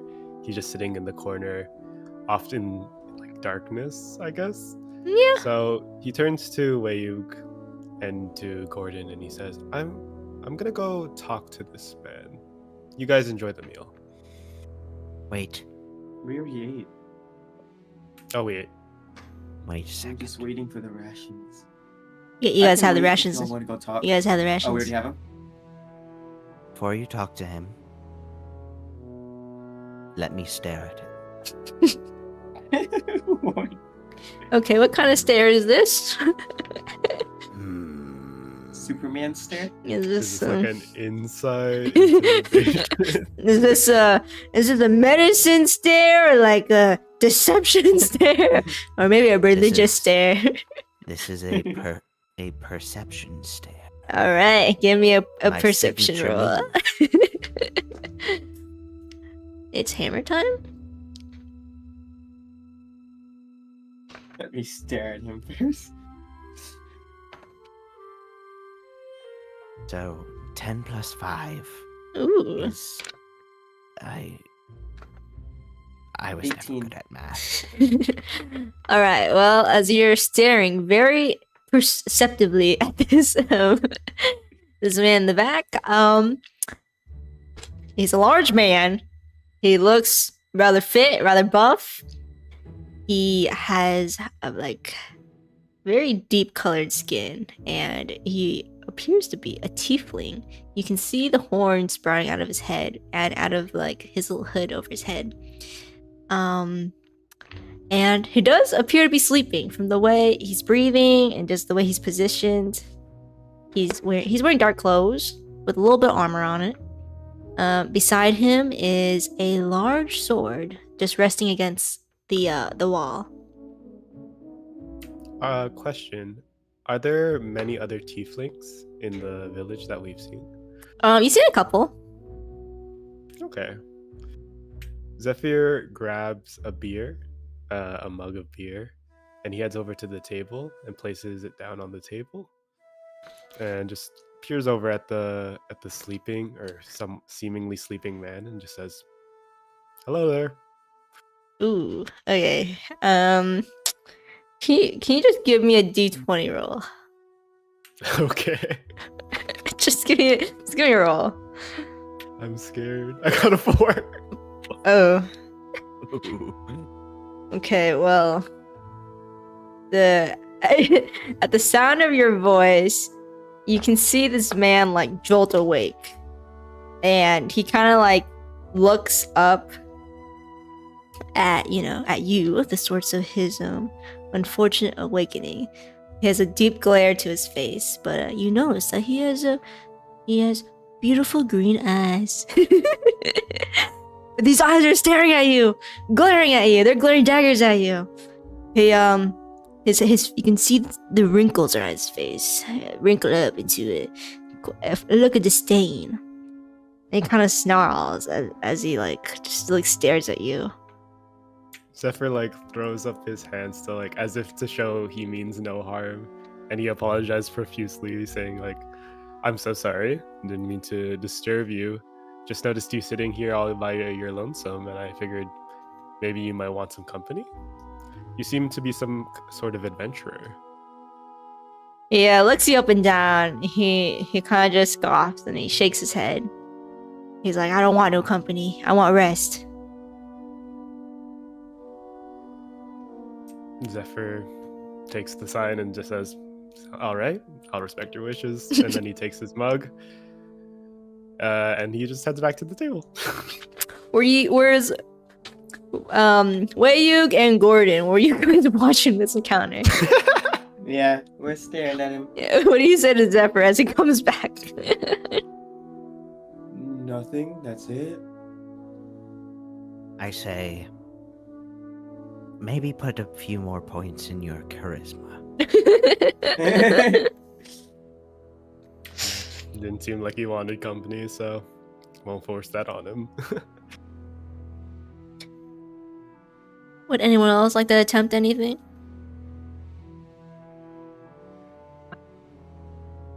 You know what? I'll go walk over.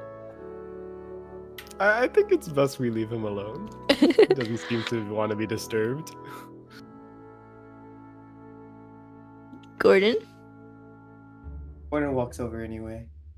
Alright. Zephyr just turns and hides his face, so he doesn't. The man doesn't know he was with Gordon. What do you do, Gordon? Hey, how are you? Would you Oh. like any company?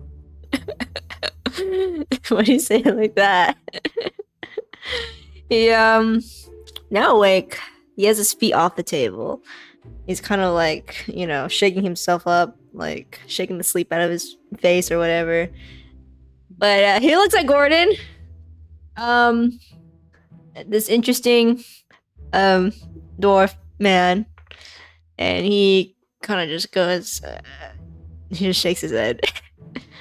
You look a little out of it. You want some orange beer? Ooh, well, he was frowning, but at the mention of orange beer, his eyes widen, and he looks to Gordon. And he says, "Orange beer." Yeah, orange beer. You know what that is? He nods, but he looks at you and he's like, "Well, you don't got any." Well, Kevin can hook us up. He narrows his eyes at you. I raise my hand to call Kevin over. All right, Kevin comes right over and he says, "What can I do for you?" Can we get a round of orange beer for a tiefling friend here? Yes, of course. He smiles at the tiefling. He gives it 2 thumbs up and he goes to the back of the bar. And the tiefling just kind of rolls his eyes and smiles. And he kind of sits up a little more. He's a little more attentive. And he looks a little more friendly now. Anyways, what brings you around these parts? The tiefling, he just shakes his head and he's like, "Well, I come here often. I really enjoy the orange beer here. It's the best. You know, Oh, I it's see. it's Big fan of orange beer? yes. It's the best. It's best on the island. It's best of all the islands. Mm. Do you frequent the other islands? Nah. I've only been to a couple, but you know, I work in the capital, so I gotta stay here. You work in the capital? You know, What do you it's do in the capital? Can you roll? Yeah, roll for charisma.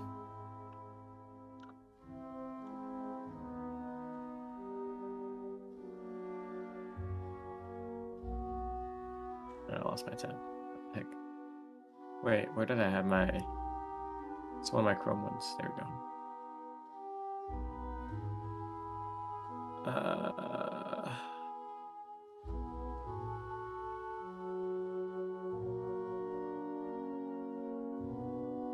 For persuasion, Charisma. charisma, 11 plus 2, only 13. Well, you know, I just have business in the capital, is what he Business? says. When are you going back to the capital? We have business there too. He kind of looks around. He's like, probably a day or two, maybe. A day or two? He kind of shrugs his shoulders and he's like, well, I just have to be there by, you know, a couple days, but I might come back sooner, might come back later. Depends on my mood. Also, while this conversation is going on, Wayu and Zephyr, you are watching as Gordon seems to successfully be talking to this man.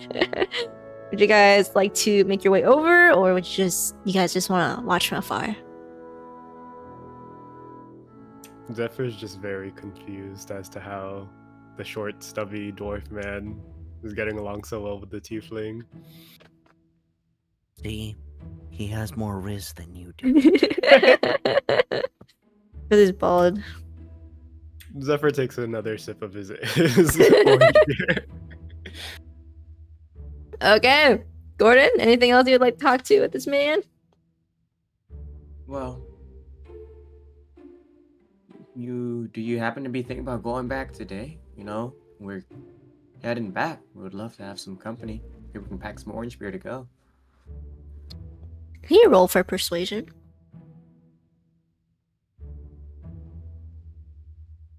21. 19 plus 2. Dang.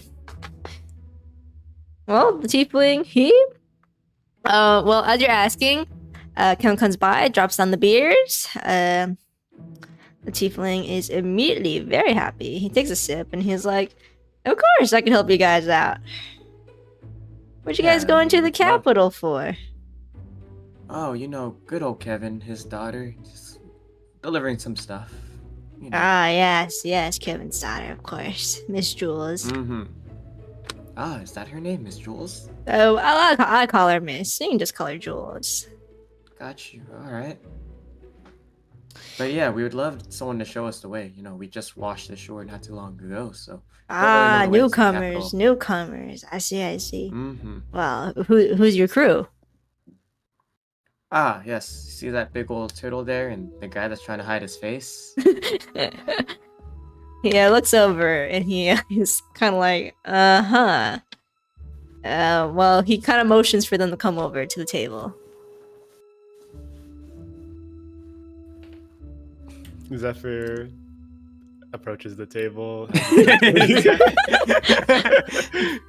And he just goes, oh, I see you've met my friend Gordon. Ah, yes. My name is Gordon, by the way. Oh, wait. My name is Gordon, by the way. What's yours? I am called Gumo. Kumo. Hmm? And, who are your friends here? This is Zephyr and Wayuk. They're an interesting bunch, but they're pretty okay. I see. Well, he takes a good sip of his orange beer and he's like, Let me know when you guys are ready to go. I got my fill. Sounds good. Do you mind paying for a bit this guy's drink? Oh, sorry. I was He is spacing gonna be out. leading the way to the capital for us after all. Oh. Yeah, yes, of course.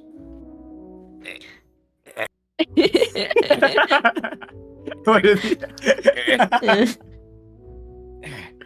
Can someone reach in my shell? That's all you, Gordon. Yeah, of course. I got you. And then I pull out. Wait, how much is the orange beer? You don't know. You didn't ask. Hey, Gumo, how much is the orange beer? 1 piece. 1 piece? Alright. And then I pull out 2 gold pieces and leave it on the table. Gumo just kind of watches this interaction while sipping silently at his orange beer. And he's like, oh, well. Alright then, I see why you guys need a guide, but Not there. No, not there. Gumo, Oh, no. Gumo side eyes. He doesn't know where he's side eyeing, but he's looking somewhere else.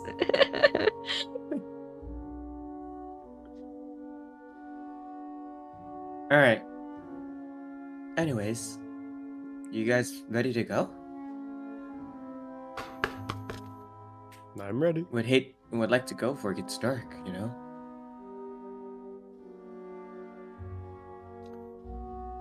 Everyone ready?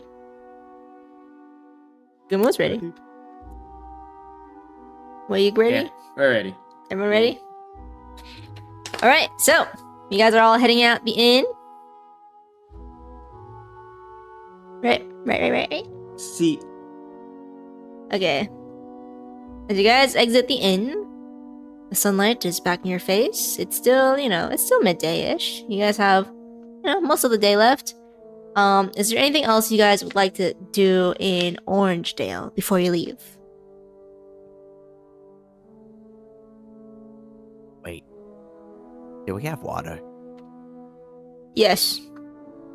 Oh, good. Gordon walks over towards the potion stand. Turn up there. Now that you know his name, he looks up at you and blinks. Blink. Hey, turn up. He tips his Do you- head. Is there any reason why you gave this to me rather than Vanya? And I pull out the slip of paper. He just points at you. Would Vanya know what to do with this? He shakes his head. Do you know what to do with this? He shakes his head. Okay. Thank you. I'll figure something out. Alright, well, as you say that, I go over to Turnip. he... I pat his head Oh. and say, "The path to enlightenment seems covered in shadows. The way forward feels like taking a step back." He looks up at you, confused, and tips his head with a very confused face. I think that means you need to go bald. Turnip snaps his head over to you, and then he tips his head left and right. Yeah, seems to be very, very confused. No, that's not what I meant. No, it's not?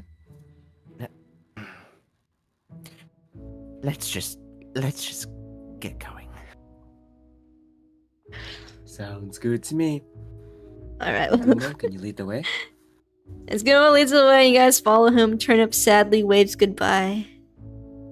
And, Gumo kind of looks around. He's like, well, there's 2 ways to the ferry boats. Because we kind of have to take the ferry. I kind of looks at you 3, and he's like, I don't think you 3 could swim all the way over to the capital, so... I'm sure why you can swim. We'll just sit in the shell. Is Wayu like a turtle or a tortoise?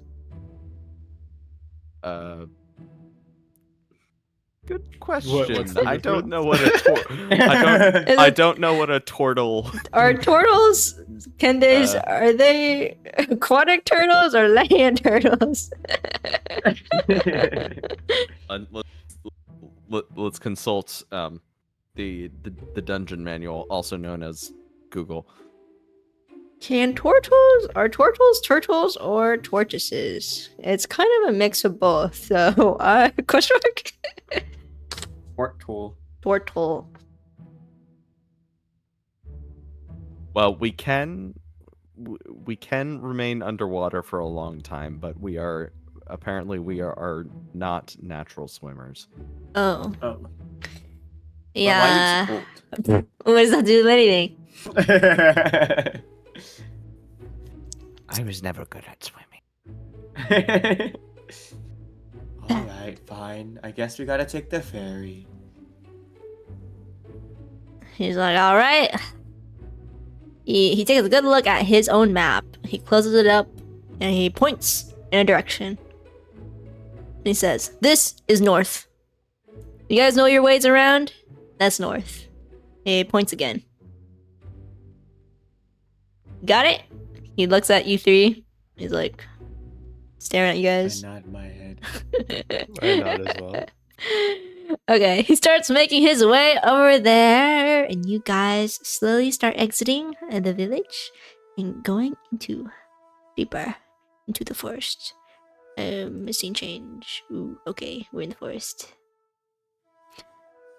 All right, forest music. Play forest music.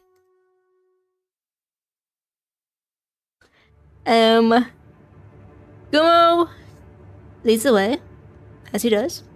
But he's rather silent as you guys, just follow him.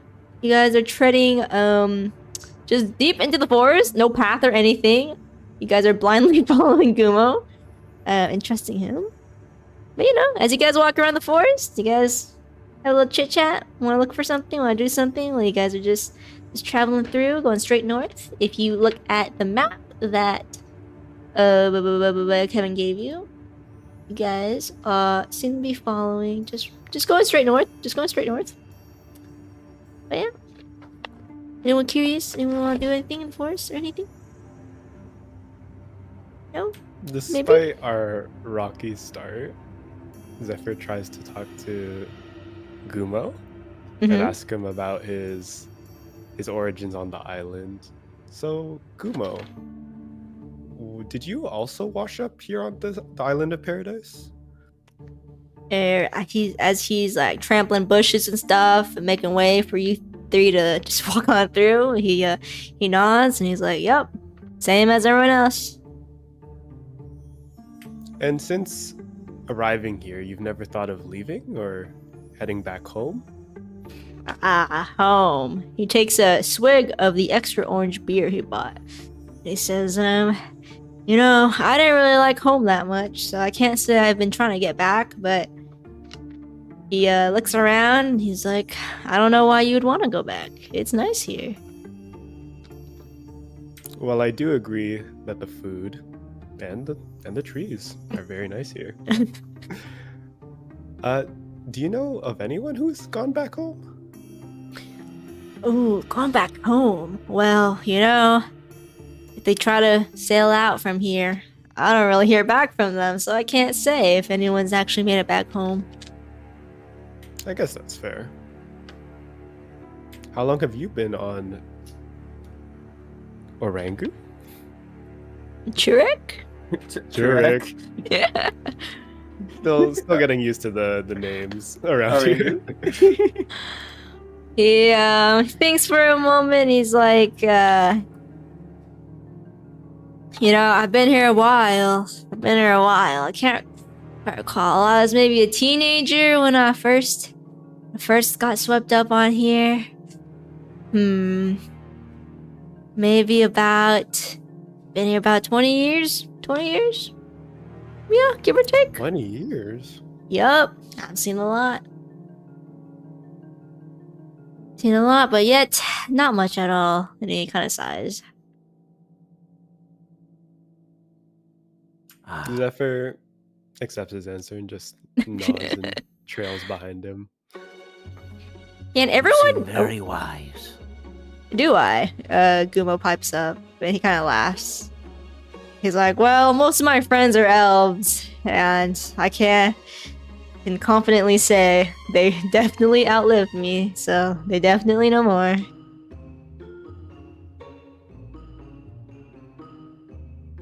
Okay, can everyone make me a perception roll? Smiles.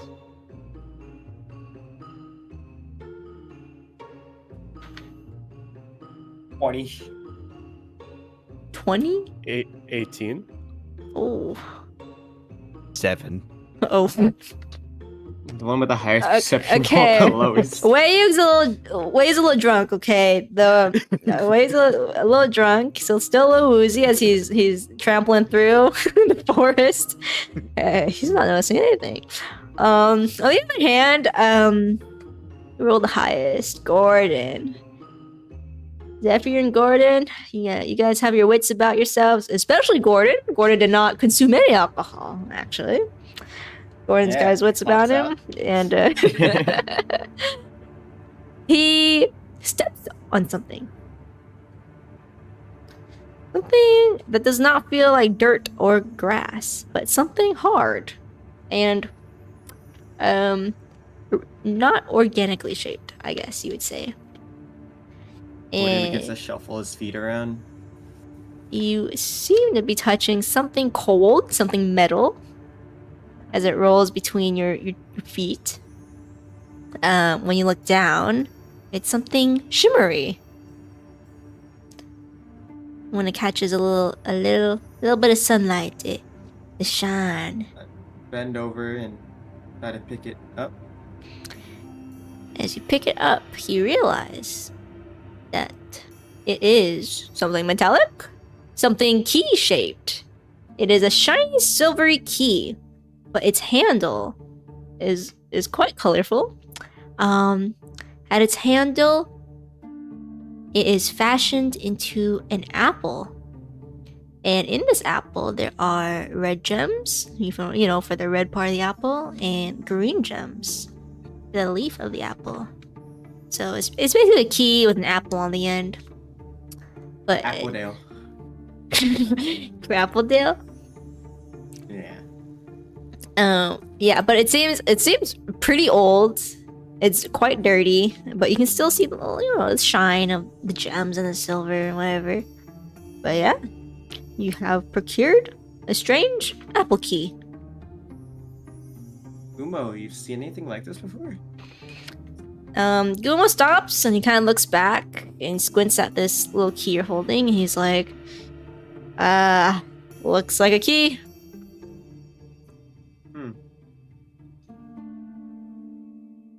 Gordon just stashes it away into the cloak for now.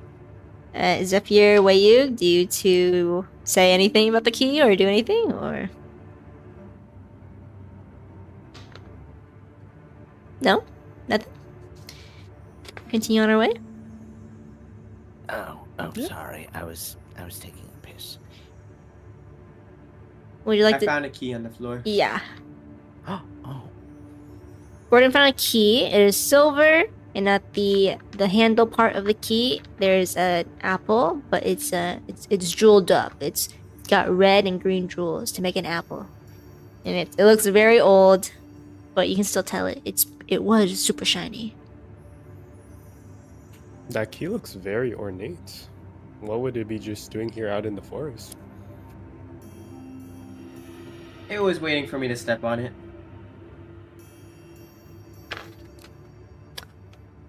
Zephyr turns to Gumo and asks, do many people frequent this path?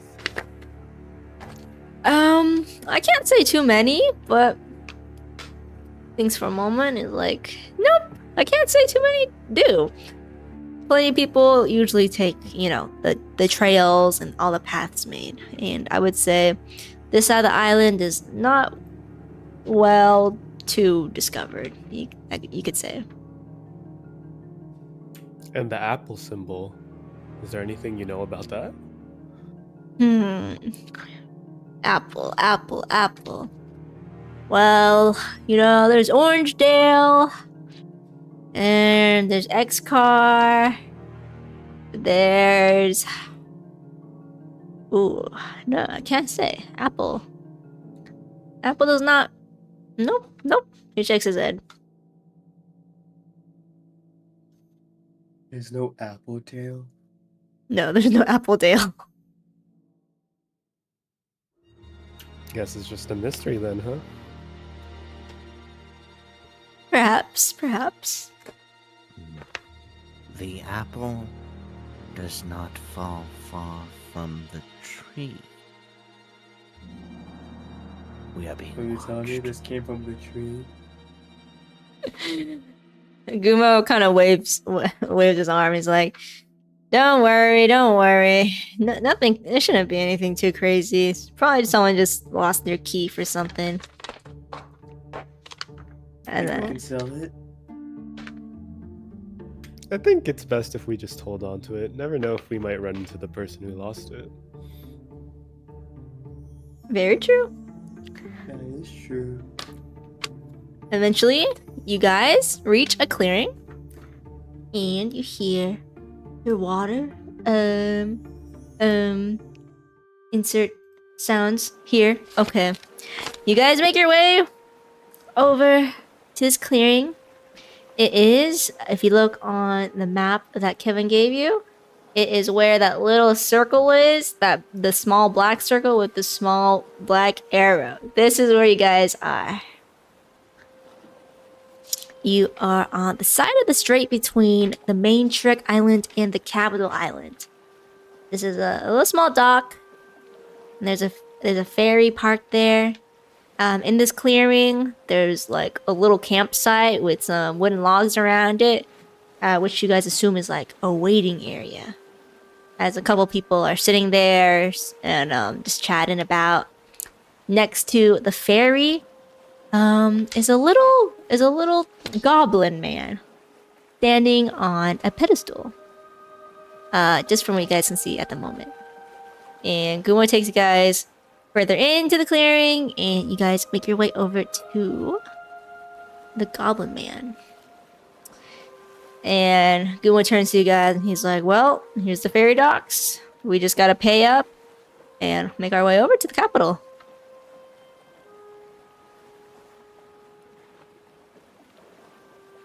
How much gold do we have? Let's see, you should. You said you had 10, and we got 50 from the pouch. So I believe we have 60 gold pieces. You guys also took 2 away to pay for Gumo's beers. Make that 58. We should have enough, if my calculations are correct. Alright, well, Gumo is the first to pay. He hands over 10 gold coins to the little goblin guy, and then he makes his way onto the boat.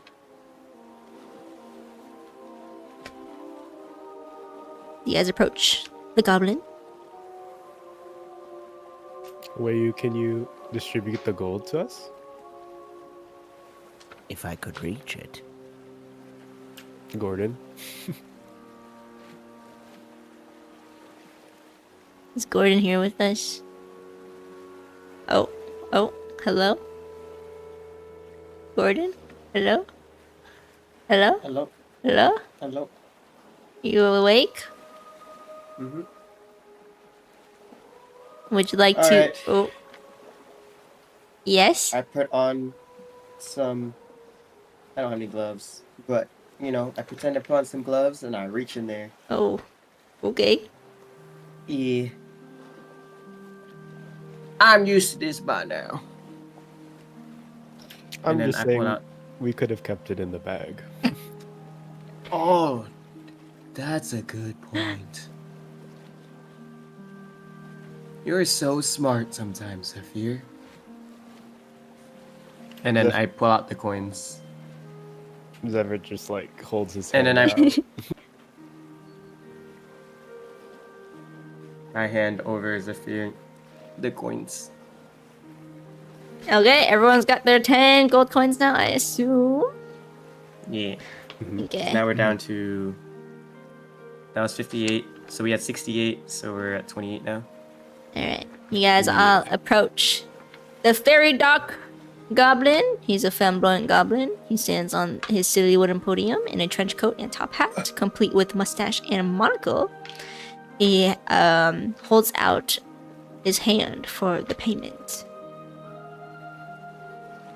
Zephyr is the first to approach, and he just simply nods at the goblin and then drops the coins into his hand. He says, "Thank you, my good sir. Get in here." And he points to the open door for the fairy. Thank you. And then I just head towards the door and then wait there for Gordon and Wayug. Who's next? Who's next? Gordon goes through. He drops off his coins. He says, "Thank you, my good sir. Please sit over there." He And points. then I go and sit. And now, I walk up and I speak to him and say, "Good sir, there are 3 jewels that I cherish: compassion, moderation, and humility.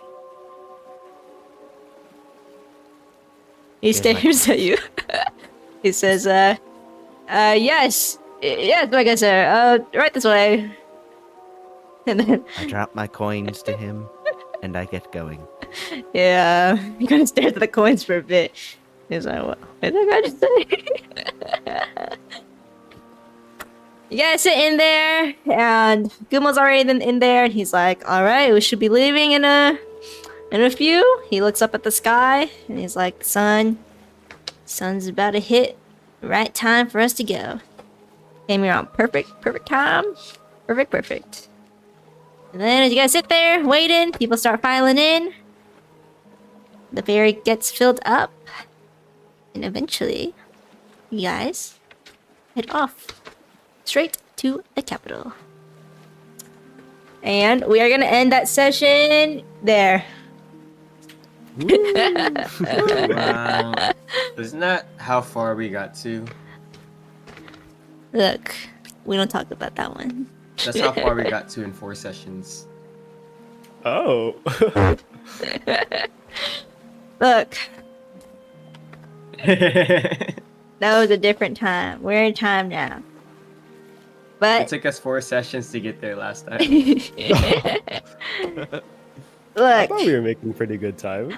There were some small pauses every now and then. But I think it's we were doing okay. good. We're warming up. This is the warm-up session. Also, I'm like Uber all over the place. So, sorry guys. Next session No, should that's be a all lot Last time I tried to smoother. fight the goblin. The last time. Yeah, Gally was there for the last time I tried to run this campaign with people, and it was it was kind of a mess. But you guys were a little smoother. But yeah, I apologize. I was all over the place. I will definitely be more prepared for next time. Also, it's kind of weird playing D&D again after all those Call of Cthulhu sessions. So, yeah. No, it was Yay. Yeah, really now fun. higher numbers are actually better. Was it fun? Okay, hopefully Yeah, it next was time really it's fun. more I fun. had fun. That's fun.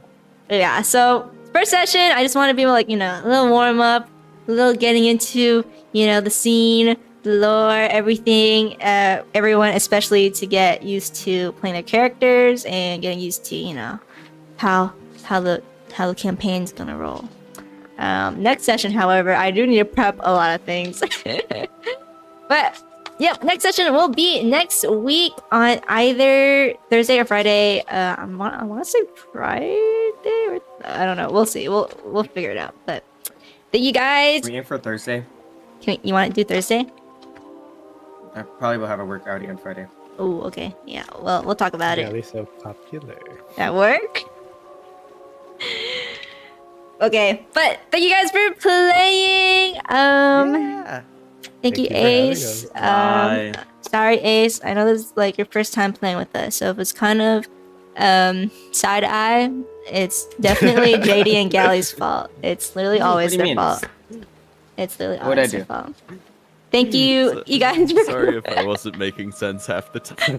No, that was awesome. it was Yeah, I awesome. like Can't wait to hear more character. quotes. I was like, can't wait how to is hear he more coming quotes. up with all of these things Yeah. on the I spot? was like, did you write all this before? Like, I could barely come up with like just regular. Like, I was like- I think not all of them are related to the thing, but it was still awesome every time. It was. I don't know how you I whipped think it up. it's your delivery. Your delivery is really good. Your Mhm. delivery is really good. Oh, thank you. I like y'all's characters a lot. I like the I like the whole entire like you and your wizard friend that that's Jorgen. Jorgen. That's actually probably a scam artist. yeah. Look, don't give spoilers, okay? guys? Spoiler. Spoiler. Even though we have nothing planned. And I love Zephyr's romance with the trees. It's totally that platonic. planned? It's Was that totally planned? platonic. I don't It remember was- that in the We lore. just have an interesting bunch, okay? He just has an affinity for trees and nature. It sounds like he has a type to me. Sounds like You ever just Sounds hug a It's like tree? it's like Zephyr's You ever like just hug a tree? out here petting trees, and then Weiyug and Gordon just staring at him, like. I don't know. Why you still hasn't taken the shit? So That's true. Every session we have to roll for shits to see if you guys are in good who are health. you? But yeah, thank you guys. Can way you clear his bowels? In the next episode, can Weiyug clear his bowels? Okay, let's wrap it up. Okay, thank you guys for coming. Thank you guys for playing with me. Next session, we will definitely pick it up a little more. So, my apologies to the viewers and my apologies to the players. I'm sorry. I will get everything set up before stream. Today was a little awkward, but yeah. Thank you guys for coming. Type uses chlorophyll to live. For real. I will try to touch up everything for the campaign next time. I'm also trying to make each time we play a tabletop on stream a little fancier. Like last time I played Call of Cthulhu, we made it a little fancier. This time I made it fancier with all the break screens, which I totally forgot. I wanted to take like a break like every like hour or 30 minutes. Totally forgot about that. Next time we'll try to be more on top of it so we have time to pee, so we're not awkwardly going in and out. But yeah. Thank you guys for coming, everyone for watching. Yeah, D&D and Love Advice Day. We will be back next week. Bigger and better? Question mark? Maybe. No promises.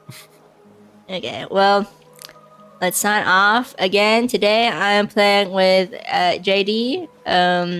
He's a shrimp. We're playing with Gally. He's my roommate. We're playing with Ace. Hashtag free Tiny Toon. Hashtag free time. Oh Tim. gosh. If you need contacts, go to Ace's channel and watch the Minecraft Destiny series. Okay. Okay. Thank you guys. Let me end the YouTube stream. Thank you, YouTube viewers. If any of you are still here, goodbye.